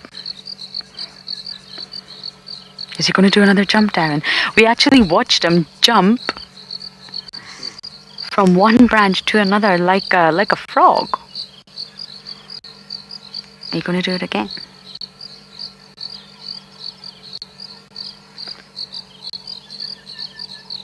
It'd be very cool if you did.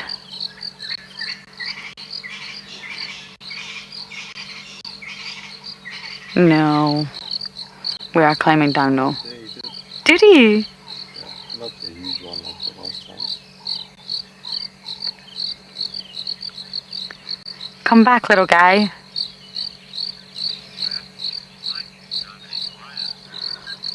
Oh, that was so cool.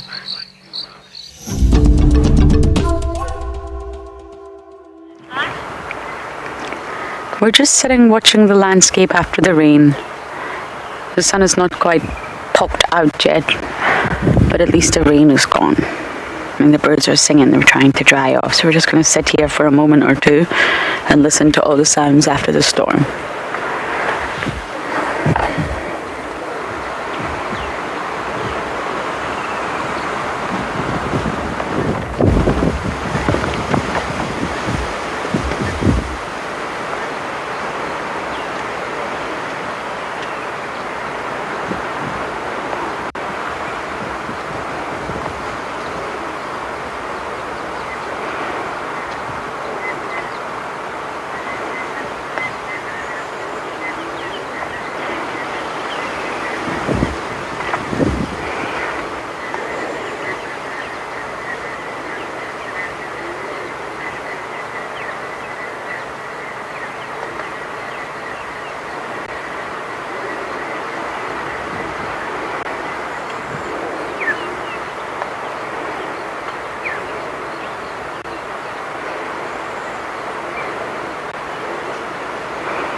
Isn't it wonderful to hear the bush alive again after they've been hiding from all the rain?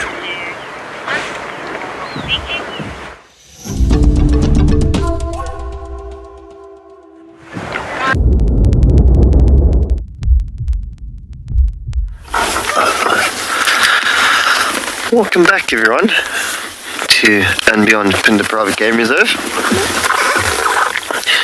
Well, as I was mentioning earlier, we were going to venture up a little bit north, and this was the reason, or one of the reasons.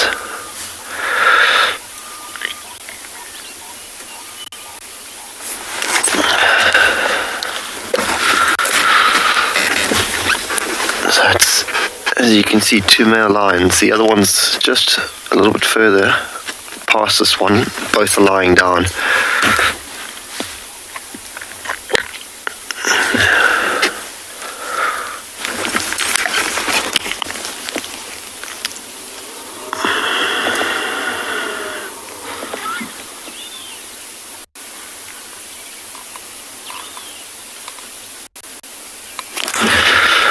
The one closest to us only a moment ago had his head up, but his brother on the other side hasn't even lifted his head since we've been here.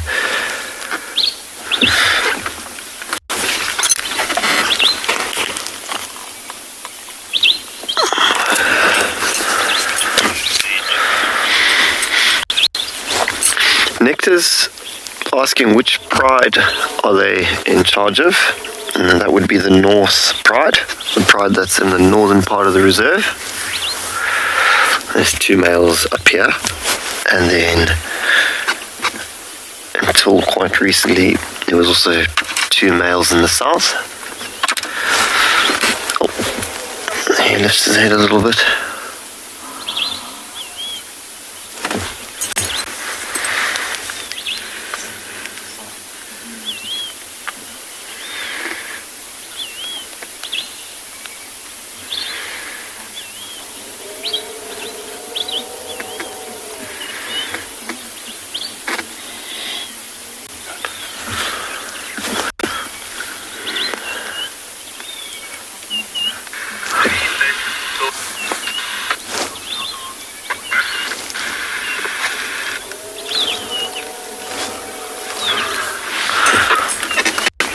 There he lifts his head.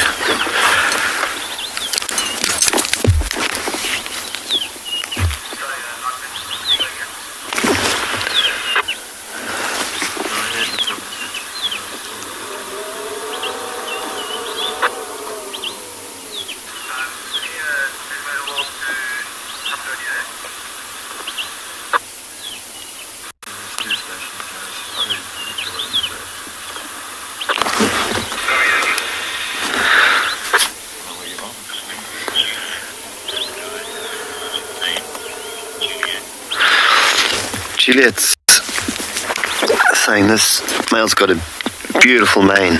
Yeah, I couldn't agree with you more. He's got a stunning mane. Nice and dark. It's beautiful, especially towards the end. If you have a look towards the edges of his mane, how dark it gets, and it runs down all the way to his chest. It's stunning. You'll see he's just starting to shut his eyes also.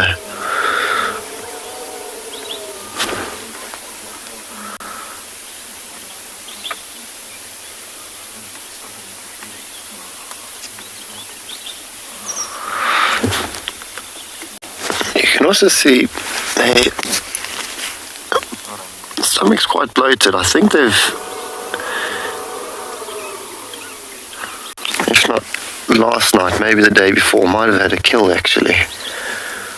I did smell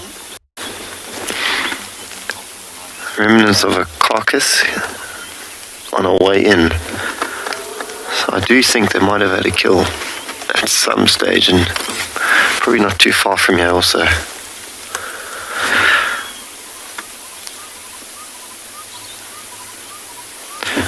Oh, there's his brother starting to lift his head.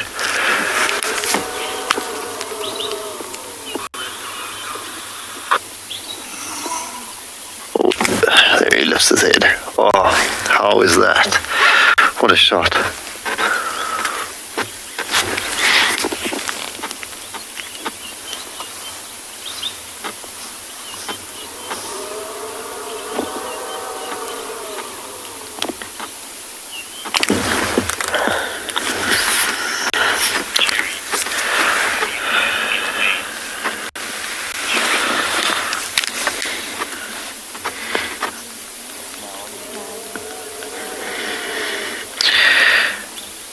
Jerry's asking a pretty interesting question. Why do only male lions get manes?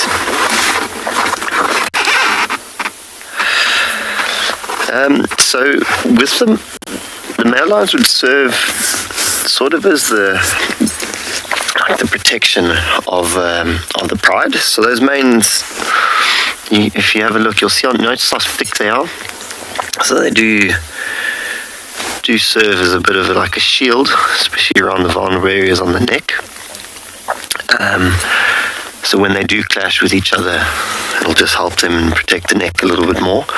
Where lionesses wouldn't have to protect a protect the pride as much as a male lion would. So they're sort of at the front line of that protection of that fort for their pride. So they would need something to protect their vulnerable areas, like the neck. They just protect them against other males when they do clash.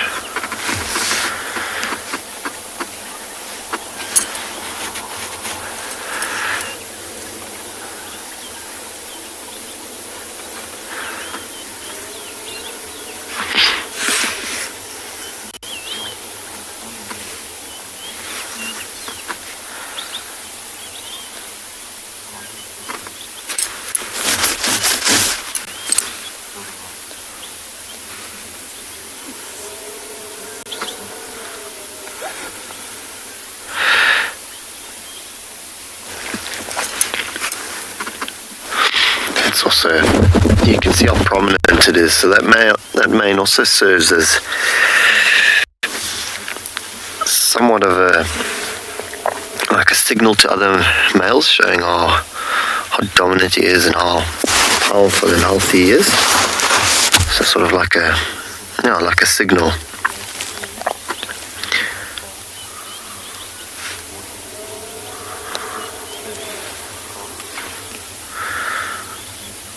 Almost like a peacock effect.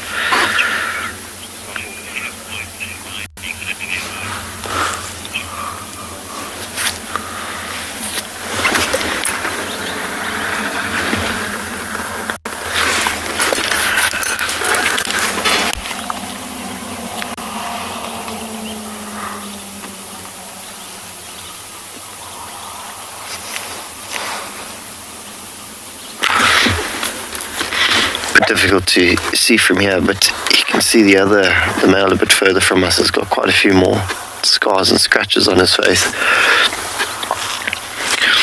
Those of you that have been watching the show over the last couple of weeks here in Pinda, there was a clash between the south males and the north males, and unfortunately one of the south males was killed during that fight. But the two north males didn't leave the clash unscathed. They both bear a few more scars than what they did before, especially the male that's a bit further in from us. He's got a few scratches around his face, and he had quite a big bite mark on one of his legs.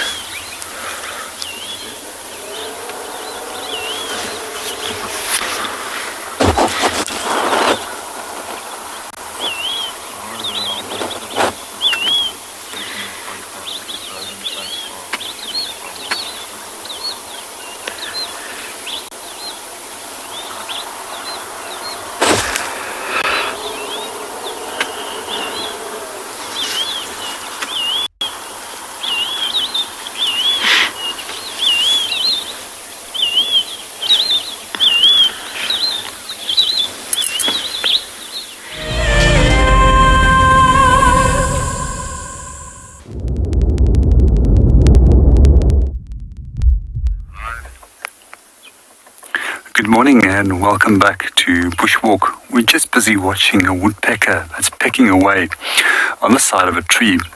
So woodpeckers are one of the very few species of birds that can actually excavate a hole in the side of a tree and use it as a nest. The other species that can do that is the barbets. Most of the other bird species will all create or use holes that are created by tree branches that's broken off, and where rot has created an even larger hole in the side of a tree. So woodpeckers, they've actually got a number of different adaptations to enable them to cling onto straight branches like this, as well as to deal with knocking away in the side of a hard tree. So firstly, they've got toes that are pointing forward and backward, so that enables them to hold onto these surfaces. And then you'll notice that little tail of theirs that's there to prop them up while they are busy pecking away on the side of a tree. So some of the strategies that they've evolved is that they've got a hinge between the skull as well as the bill, And then they've also got a very broad base to the bill, which can absorb that shock. But even more amazing is that they actually wrap their tongues around their brains, which enables it to cushion the brain against the impact. And lastly, they've also got a very special type of cerebral fluid, which enables to absorb the shock of those impacts. What we also find is that they often peck away on the side of trees to excavate a little hole where there might be a little insect behind the bark. And what they also have is very unique tongues, and those tongues are designed either like mini little harpoons or like a little sticky tipped tongue, which they will then force into that hole and then either harpoon or glue that little grub or insect onto the tongue and then pull it out from behind the bark.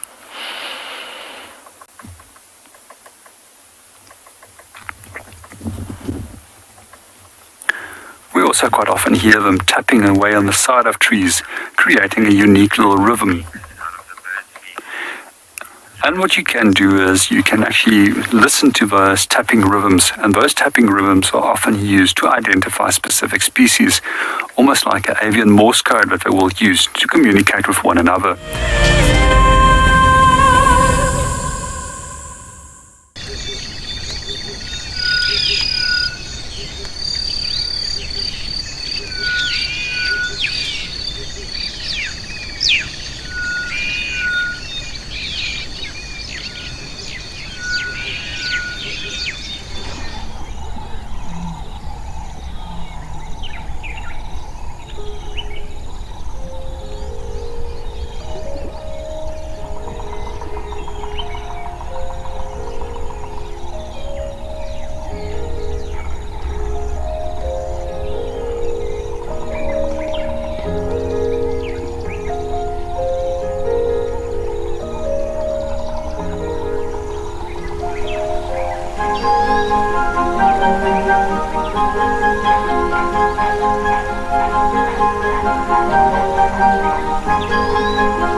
You will not believe what just happened.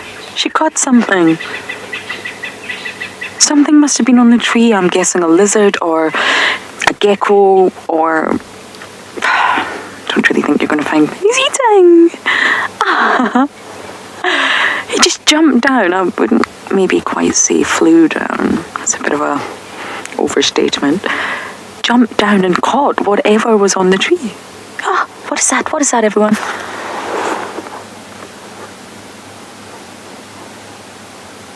I wish we could identify what it is. It could also be a snake, I guess, but it's very, very cold for a snake to be in a tree, so I think it has to be a small bird or a reptile.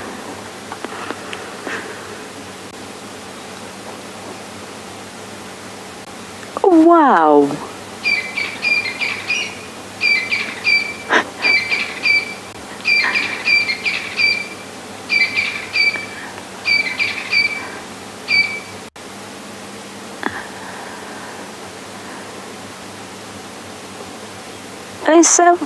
He or she is self-feeding. Pushed to independence very young by mom and dad. Because they have to. Can't stay in the nest all cozy and warm, being fed every single day. Gotta learn how to survive in the big bad world. Ja, Fender.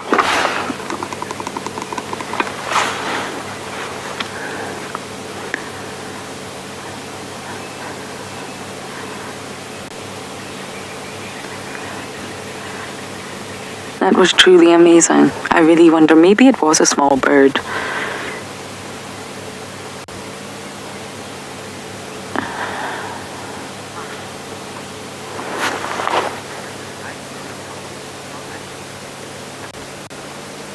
Did you catch that name, dog?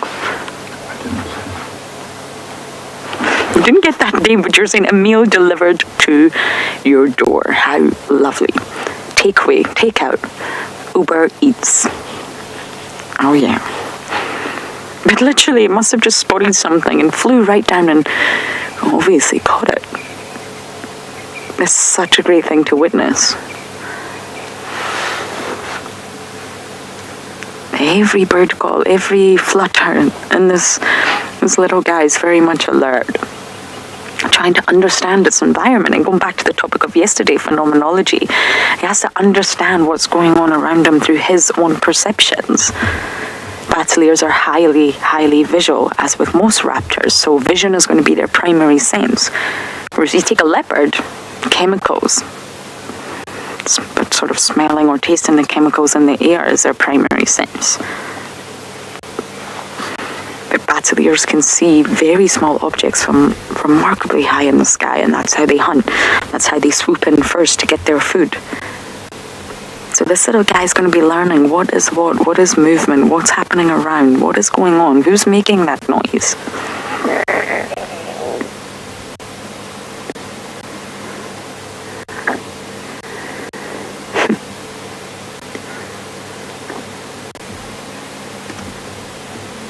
Oh my goodness, where are we going now? Far too adventurous this morning. And now we can't see you.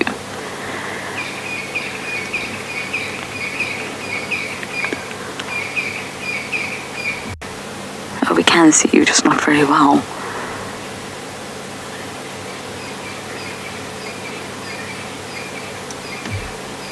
And the sun slowly starting to pop out, which is wonderful. I think we all need to warm up here.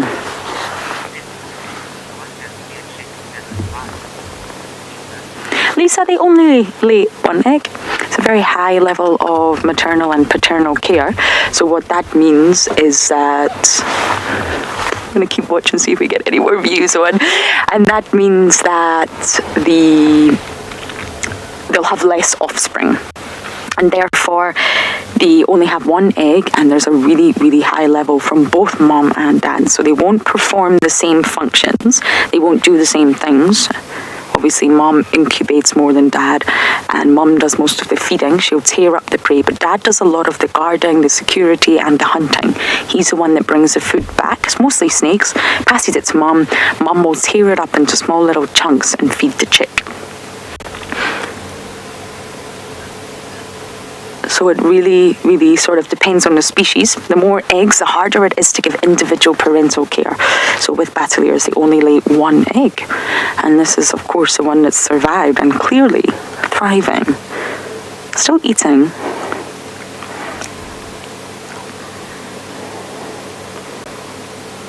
I just want to make sure we get all the views we can in case it pops up again. Sometimes I drive past here multiple times a day and there's no view. Oh, there we go. That's what I'm looking for.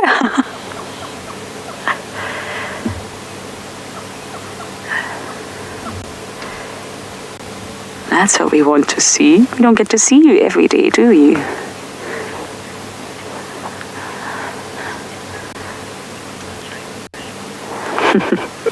Many of you are enjoying this. I know it's incredible. We're not staying still. We're on a mission. There's lots to do today.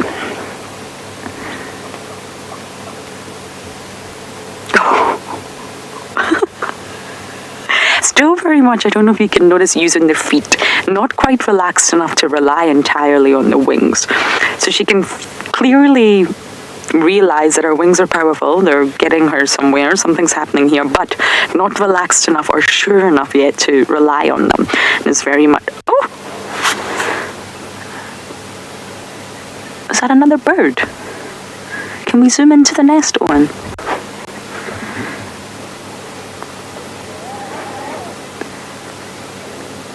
I saw another bird there. Maybe I'm going crazy. Oh yes, Mum's there. I thought I saw another bird. It might not be Mum. Oh, this is so lovely. We've not seen them interact yet. Just on the right-hand side, the adult bats there. No, hold that frame on. It's perfect. It's either Mum or Dad. Oh, how lovely.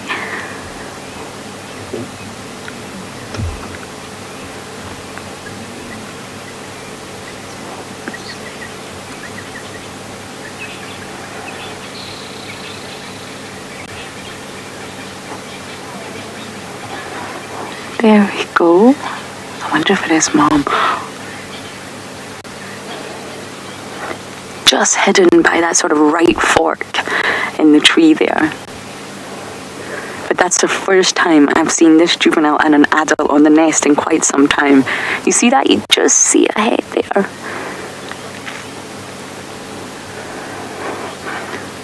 I hope it's not stealing her breakfast. It's in the exact same spot, so it's a possibility. It's definitely one of the parents. I just don't know if it's Mum or Dad, but you can obviously tell with battle ears. Oh. At least we know they still interact. Mom still sits on this tree instead of the dead leadwood behind us.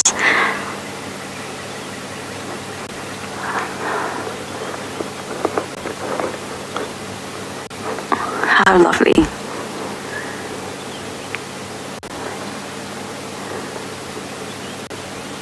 Oh, is Mum or Dad stealing your breakfast? That's terrible. Kalamba knows all about that.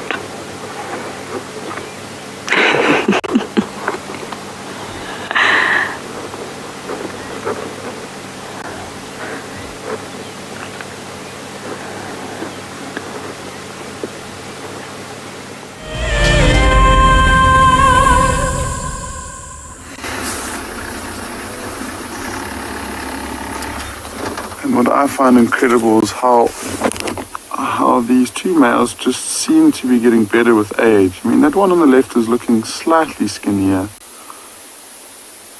But there they go, straight past the vehicles. And just look at the color of the top of their manes. One's incredibly dark, it's all black in color. And one is a lot more tawny. And let's try and get another view of them.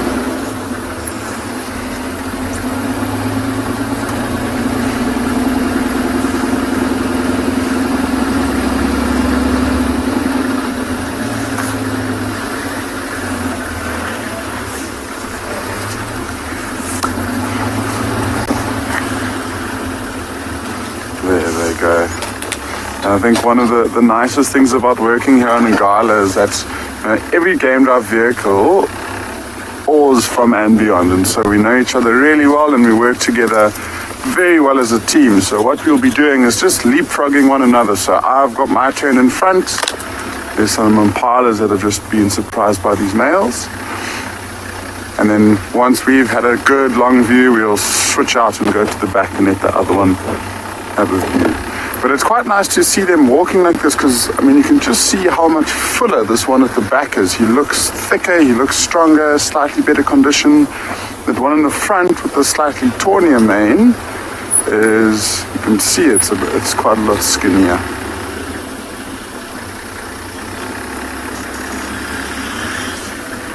I'd love to have been here and just to have been able to follow them throughout the whole night. I'm going to switch off here and just let them go past.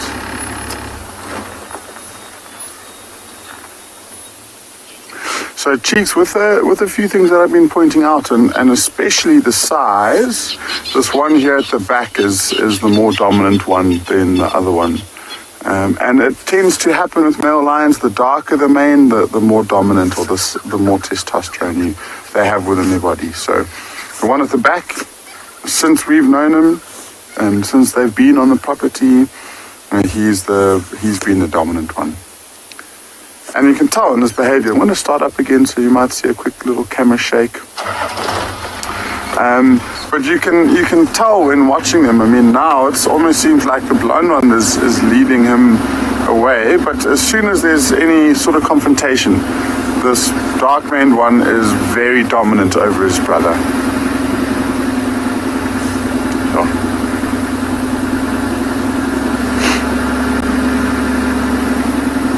Okay, so these males are now heading down into a very tricky area, so this might be the last view of them. So whilst I try and see if we can follow them, let's see if we can send you across to Lauren with the Battalier chick.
Sorry about that, guys. I was not sure if we were live or not. I didn't hear anything, but at least we had a pretty picture, and I'm assuming that we are, because I heard a countdown and then I heard nothing. Either way, we've now adjusted ourselves so that we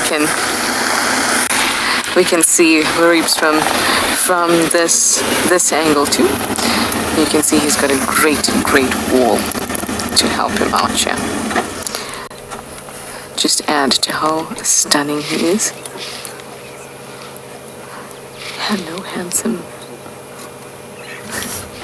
It's such a strange and stark scene. Look at his face. See him here with these bricks is yeah, it's very strange. But you are a stunner. That's better. Without the wall and you looking like you're in my backyard. Although I would love it, wouldn't I? For all of the 10 minutes I stare at you and then realize what havoc you would probably cause. Wow, that is a screenshot and a half right there. He looks frozen.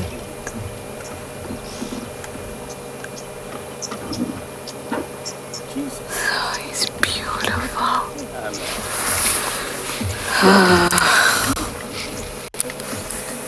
Look at that. Pretty much the same size as his mum.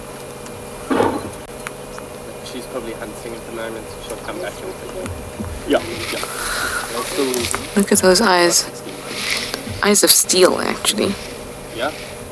They grow. He has, he looks like his resting face is not a particularly happy one. It is very steely-eyed. I think he's going to be a formidable leopard as he grows and we see him hunt larger prey than his barbels and his monitors. Obligation. Yeah. Oh, down there.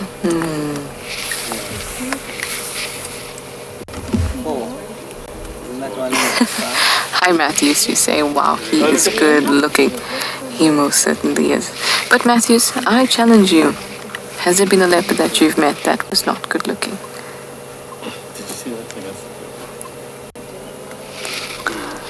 Because I certainly haven't.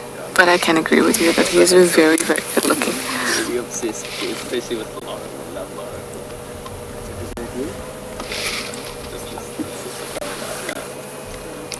Beautiful.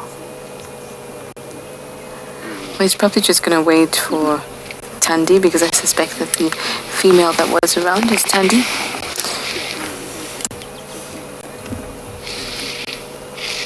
Although yesterday he did move off away from here. It looked like he was actually moving towards the junction with Gari Main and move into Torchwood.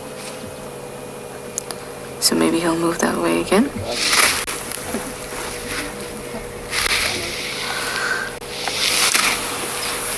Now that tail. Ooh, remember I was asked which animal has, or which of the big cats has the longest tail and whether it's a leopard. What's a snow leopard, actually? Its tail is about up to about a meter. I can hear guinea fowls alarming like crazy.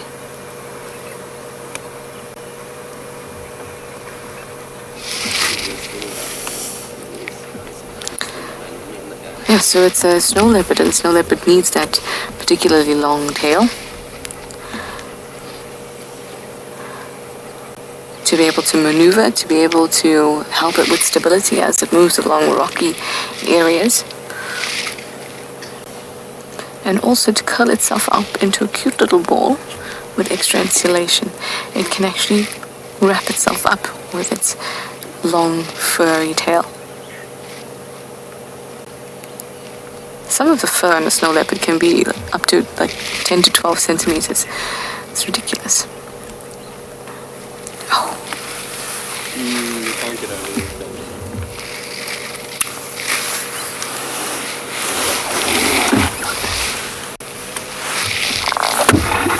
Oops.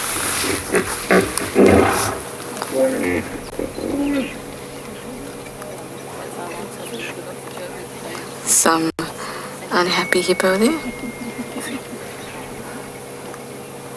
Those are more likely grunts at us because the hippos will want to leave the water soon and we're quite close to the water.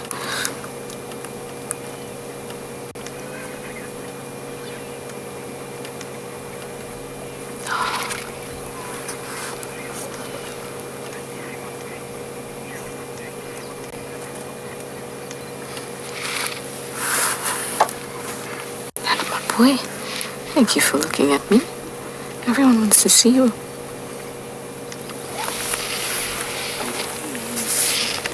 I think he knows that there's another leopard around because he can hear those alarm calls. There he goes. There he goes. Hello, my boy.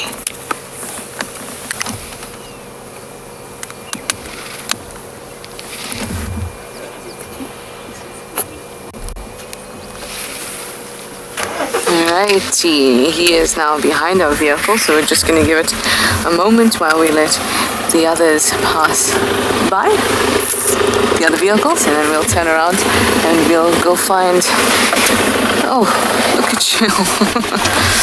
So brave. He's going for a drink with the hippos.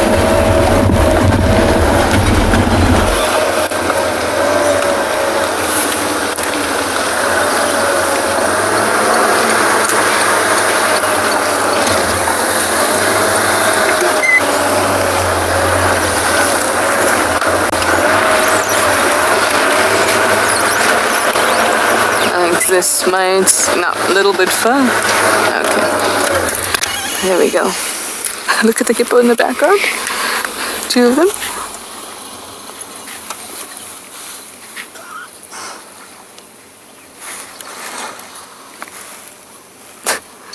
What was that? It was a hippo. Then he looks and the hippos are ducked down. What to do?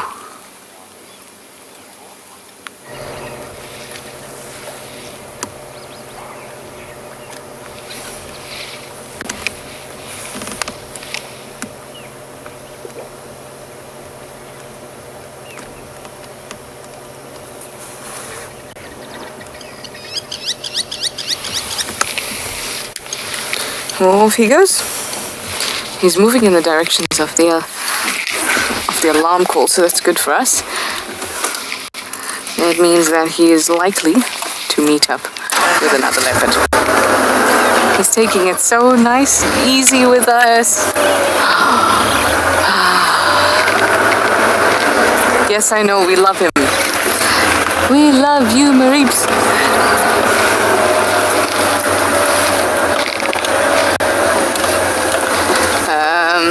Okay, so this is the most difficult part. It's where he's walking slowly and we have to follow him. So there's going to be a lot of my face and then the occasional stop. Hi Clara, you'd like to have all leopards are this muscular. Well, yes, if they're in good condition, absolutely. And he's not particularly muscular. He's still got quite a lot of loose skin on him. He still looks like he's wearing pajamas. We can track him to our right here as he's moving.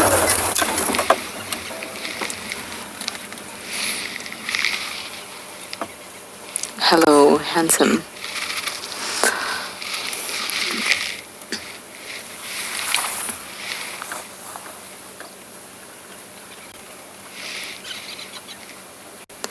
Now, if you want to talk about muscles and these animals, a lioness, wow. A lioness's muscles just it's on another level. Hi Siddika, you'd like to know if leopards are nocturnal hunters? Mostly, but we like to call them crepuscular. So they're most active in the early morning and the late evening. Although technically they are nocturnal hunters. But always remember, an animal will hunt whenever it is hungry, whenever there's an opportunity.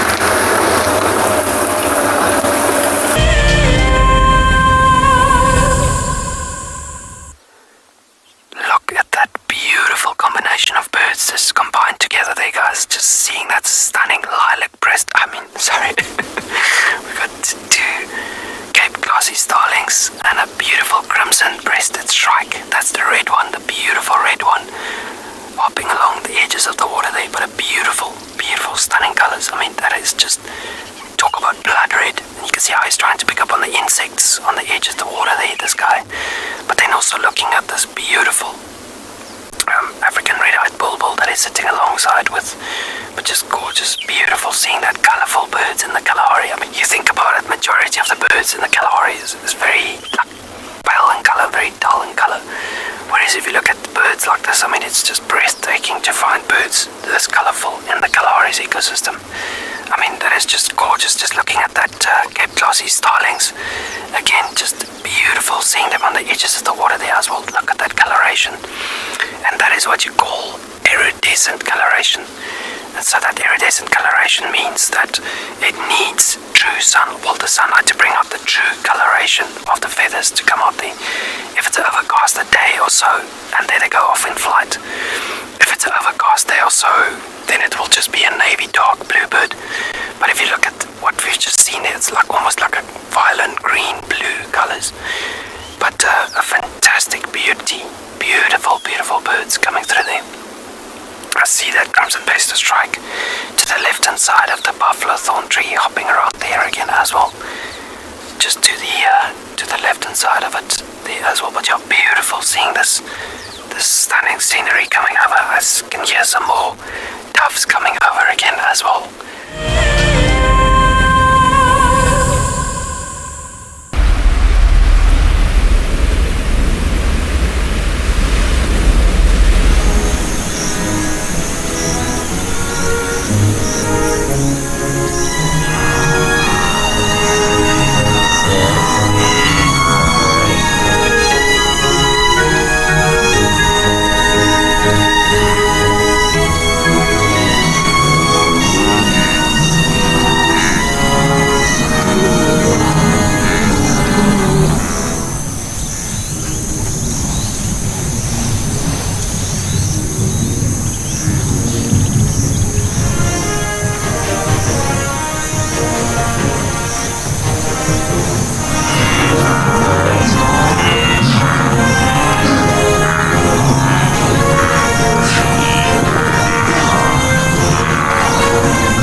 I can't tell if she's sleeping or not. Oh, no, sorry. I eat my words there. Hello, Kalamba. I have to say, seeing a leopard up a tree is one thing. Seeing a leopard up a tree with the morning light, that golden light, 10 out of 10. Now, she made this kill yesterday. Everyone is a female diker. Immediately after leaving the Jackalberry and the Mulwati, eating Tandy's diker, she just came onto Juma and made her own kill. And I don't really think she was hungry yesterday. And I will never ever really know what a leopard is thinking, but she stashed it and then she came down the tree and she didn't return for a long time. So I don't really think she was hungry. I think she saw an opportunity. She obviously saw a tiger come extremely close. And she knew, aha, I can get this. This tiger doesn't know I'm here. And she went for it, got lucky, and then stashed it in her little pantry.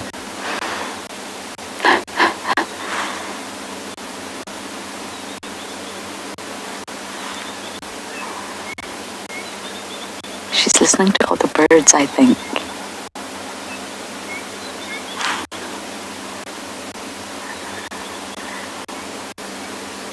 That is picture perfect.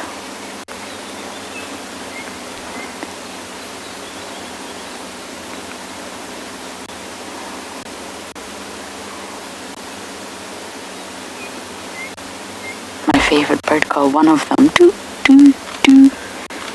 Chin spot baptist. Doo, doo, doo.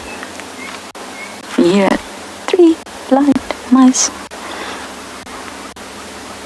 I have about 5 calls that I just love. Sir 50, yes, those golden rays, my goodness. That's what you want. For photography, that's really what you want. Natural, gentle, soft, warm light, rather than that midday harsh light that comes from sort of above. She just looks glorious. Doo, doo, doo.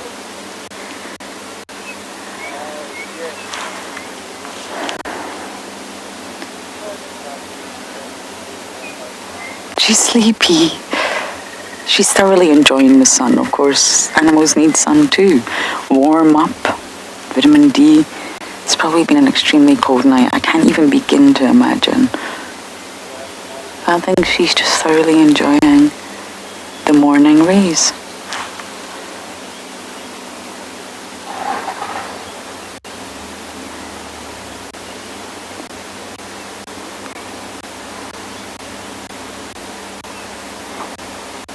Oh, that was a big sigh.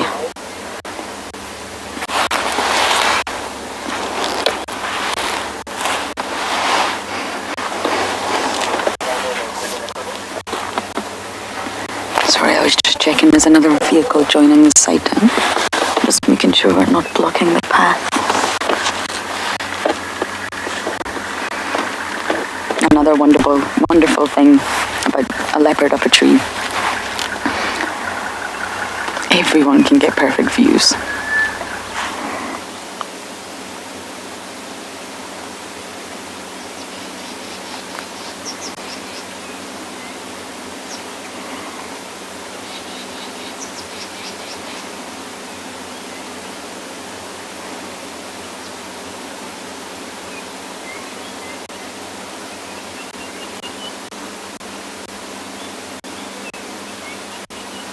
My second favorite bird call. Doo doo doo doo doo. Doo doo doo doo doo. Orange-breasted bush shark.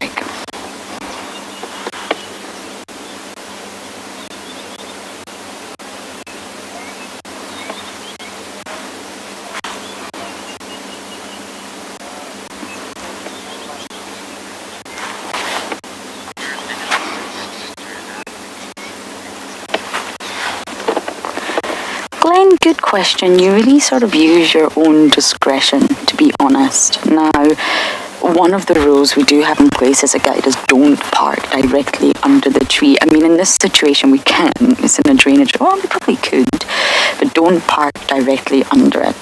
That's really not advisable. So you sort of use your own discretion. We're quite far. Obviously, we have a really powerful zoom, so we can always stay a little bit further and still capture the essence of the moment. You use your knowledge of the individual. Obviously, I've been here 3 years now, so you do get to know the individuals intimately. Now, for example, Kara. She's a young leopardess, younger than Kalamba, our little hookadulu. Many people don't like that nickname, but I love it. And I think since what happened to Hukamuri is no longer with us, we should definitely still use it. But Shidulu and Hukamuri's daughter, for some reason, she's just really skittish. She seems to be quite relaxed up a tree. But on the ground, she's not. And she seems to be okay with one vehicle. a little bit on edge with 2 and not okay with 3.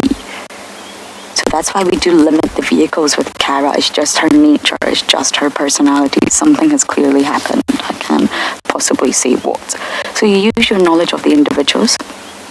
You use your knowledge of the environment. Don't want to get your vehicle in a tricky position. And you've also got to think, if this leopard comes down the tree, where can she go? You need to give her space to be able to move from the tree as well. So there's not really a distance. So you sort of use your own discretion. But I mean, we're quite far away right now, say 15 meters plus.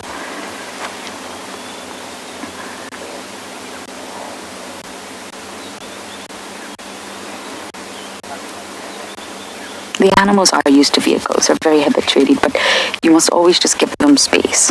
And if the animal comes to the vehicle, like Mr. Elephant this morning, then that's that organism's choice. You always try to give space. She's watching a grey go away bird, I can see it. It's jumping from branch to branch, and that's what she's watching.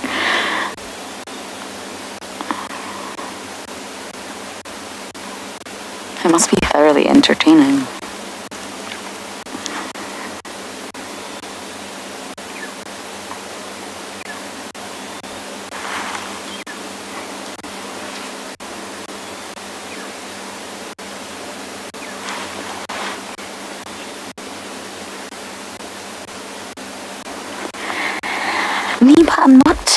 What reserves are you talking about?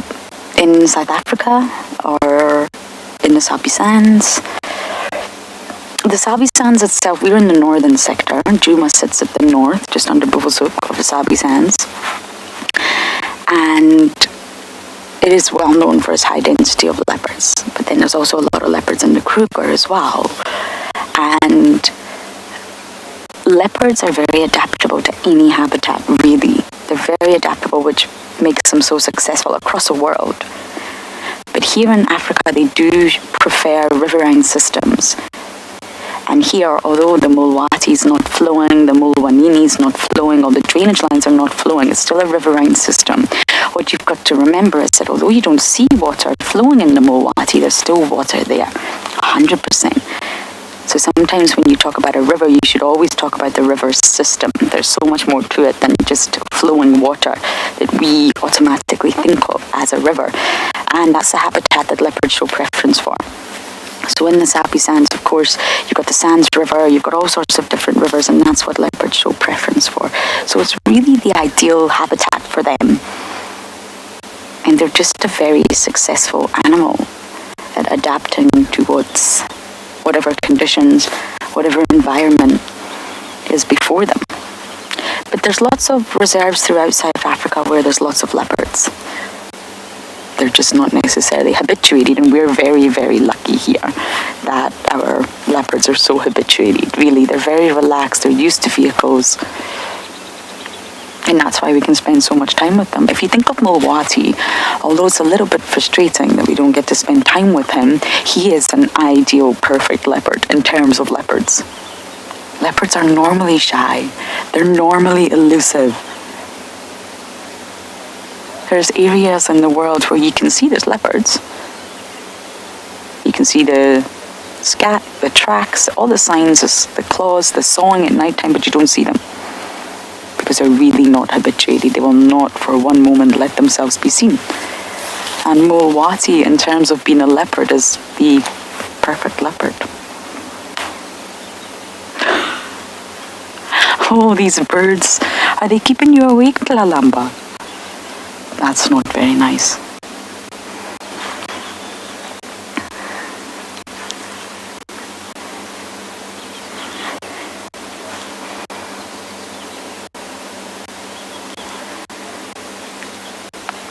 Well, my morning is made. I'm definitely not going anywhere. But someone who is going somewhere is JP.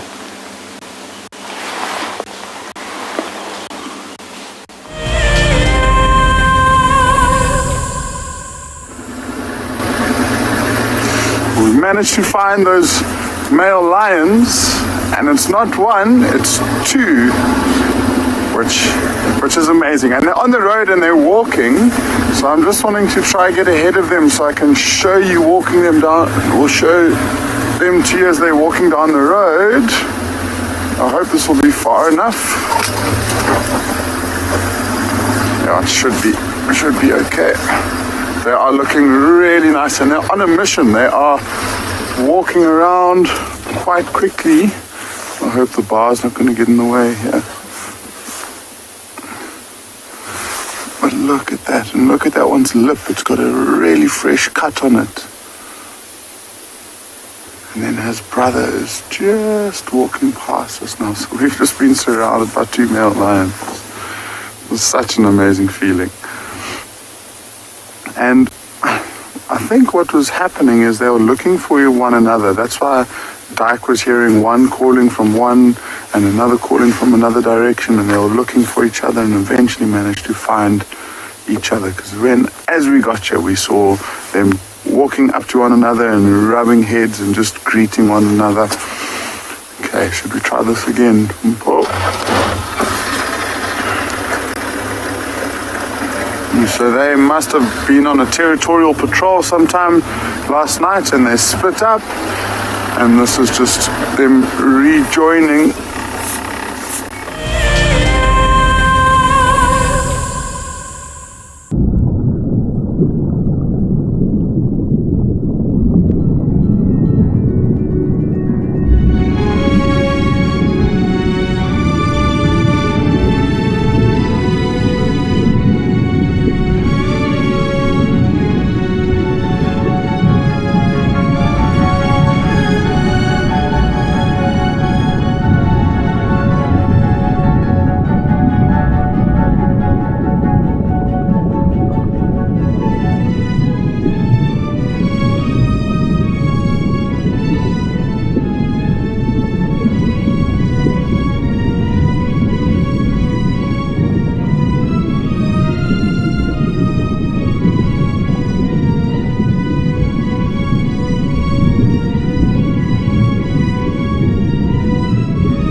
Seems like they are up and going. They've started greeting one another, so I don't think it's going to be too long until they start moving.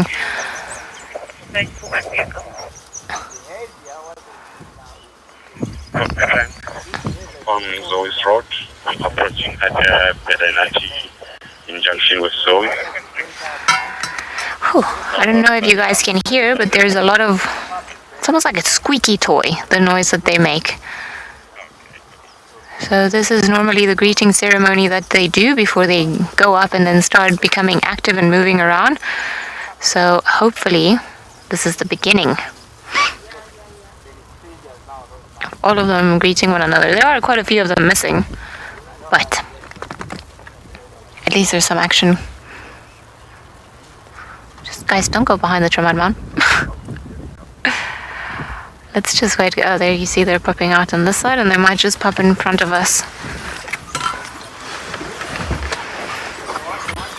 Oh, look at that.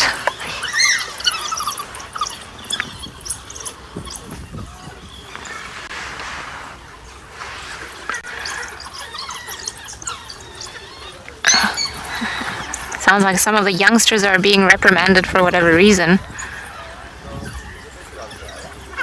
Going back there. Oh, there's a lot of ducks coming from a bunch of different directions. Ah, this Tramad. Oh, I'm gonna come in front of us again.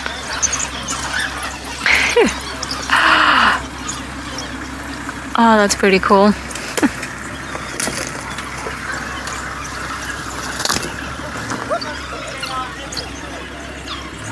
Gotta love the noises that they make.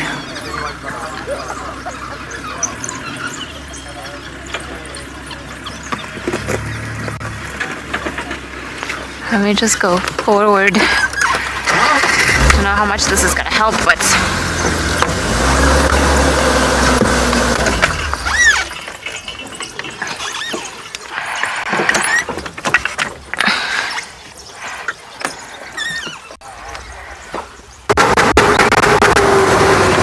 we're all running down the road, and they're going at quite a pace. These dogs really do need to know how to run.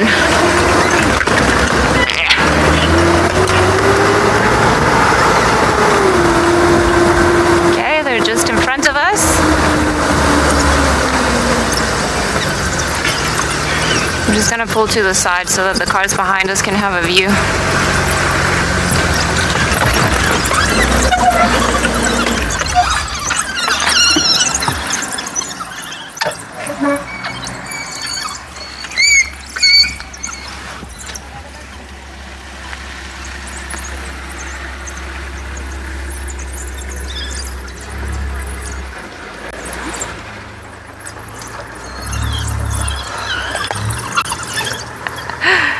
Look at all those little heads popping up. So the ones in the middle, those are all the pups, as you can see by size. How epic were all of those sounds?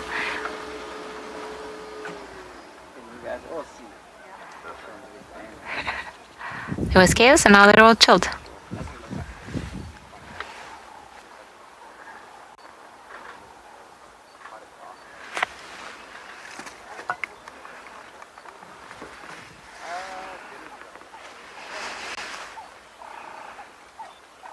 Beverly, yeah, it almost does sound like a little bird chirp. It's quite something, isn't it? It's really epic when they all do it at the same time. It's oh, what's happening there? Are you guys still playing around? Hehehe.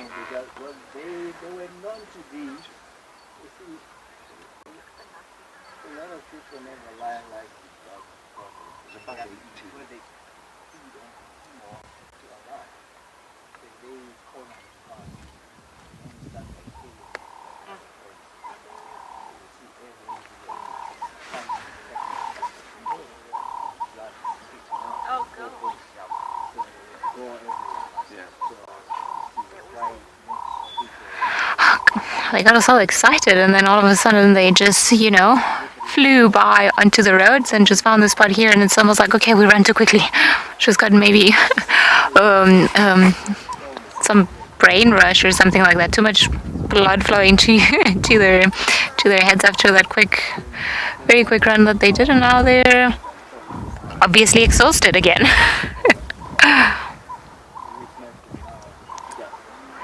Oh, it seems like Lauren has managed to find a better view of her cat, so let's head over to see if we can ID who it is.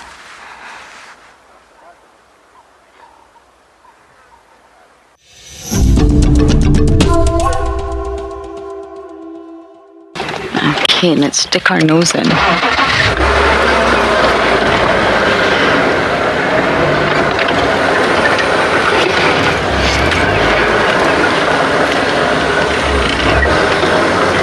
Oh no, he's moving again. He is stalking something. Look at that. Look. Looks like he's gonna pounce.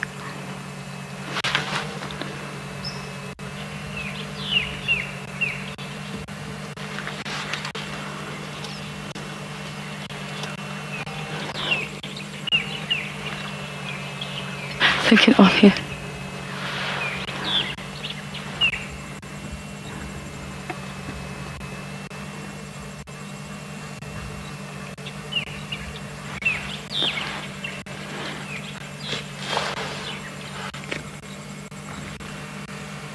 It's really tricky to see, but he is.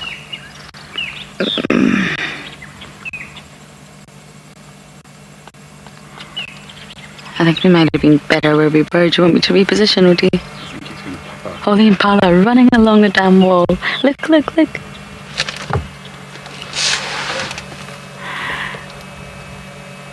Okay, they've stopped running, but they were running. I wonder if that's what's attracting his attention. Oh, look, they're all running. Run. Oh, he's up. We're not going to get a visual, but he's chasing something. He's chasing the impala. He's up the top. Oh, and look. No, there's people's heads in the way, but he's up. He's chasing those impala. I knew it.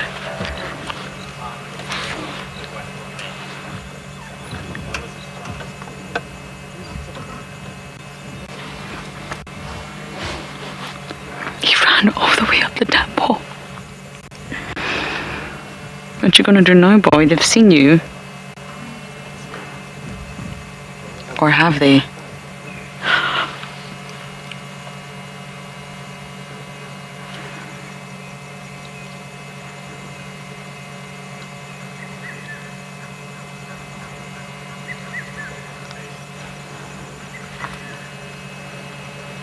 My goodness, this is really tense.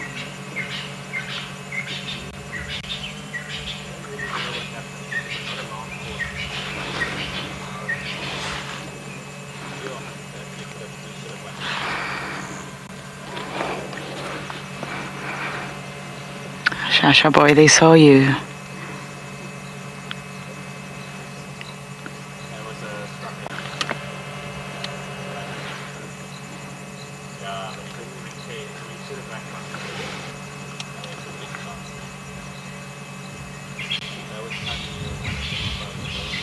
Do you know what I think is going to be nice is if we maybe quickly zip round now and get him on the jam wall. The impala have all ran. He's visible now. What do you think, Owen? Because there is a vehicle here, so let's just quickly zip around and try and get him from the other side. You ready? Hey, it's so nice to see a leopard sitting on top of a damn wall.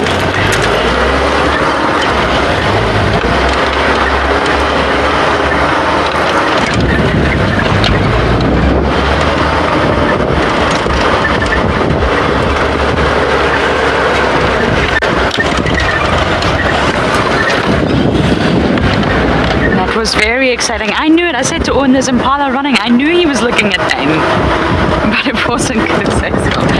You know that phrase, bite off more than you can chew? I think that's what happened there. There's impala. You were making the great migration, weren't you? And you spotted a leopard. Oh, how terrible. How awful.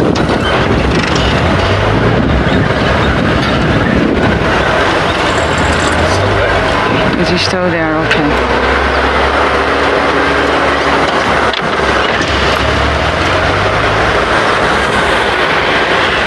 Okay, there is another vehicle here, so I'm just going to figure out how I'm going to position.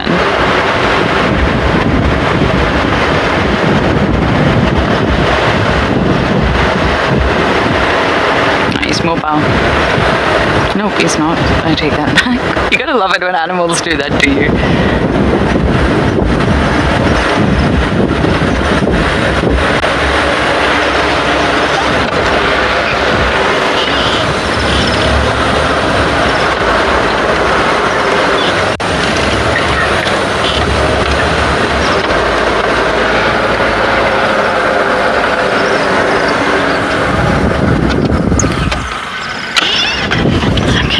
There we go.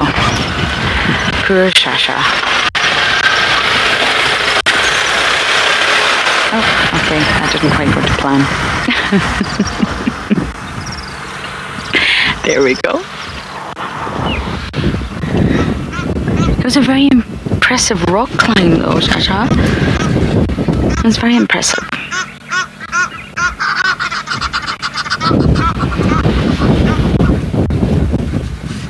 You just didn't quite get what you were after, but that's okay. It happens to the best of us.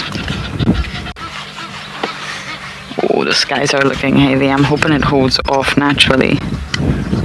Look at your pink nose.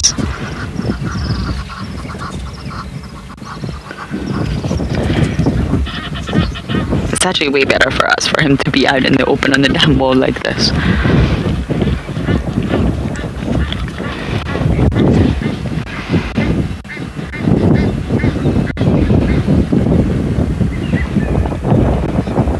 What you gonna do now, boy? This will happen for leopards all the time. Unsuccessful and failed attempts. That was actually a very special sighting. So we're gonna stay here as long as we can. Let's hope the lightning holds off.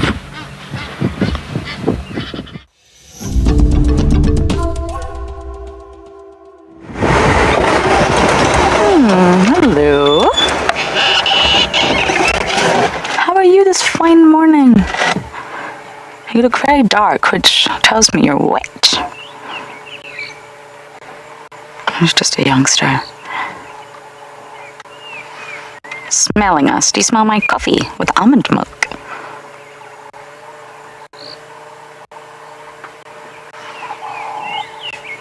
Elephants can be very reactive, especially if they've had a rough night. There's been lots of thunder and lots of lightning and torrential downpours. They can actually be very reactive in the morning because they've had a hard night. We see you.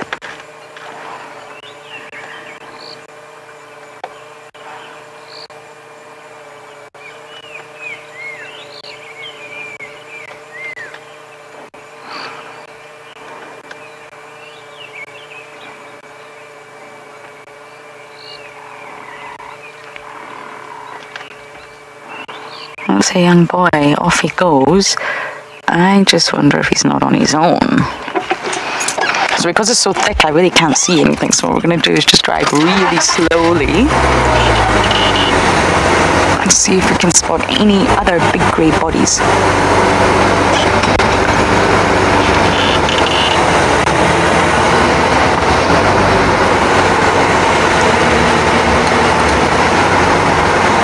Elephants know you're there long before you know they're there, but you just don't want to drive too close to them, which startles them. But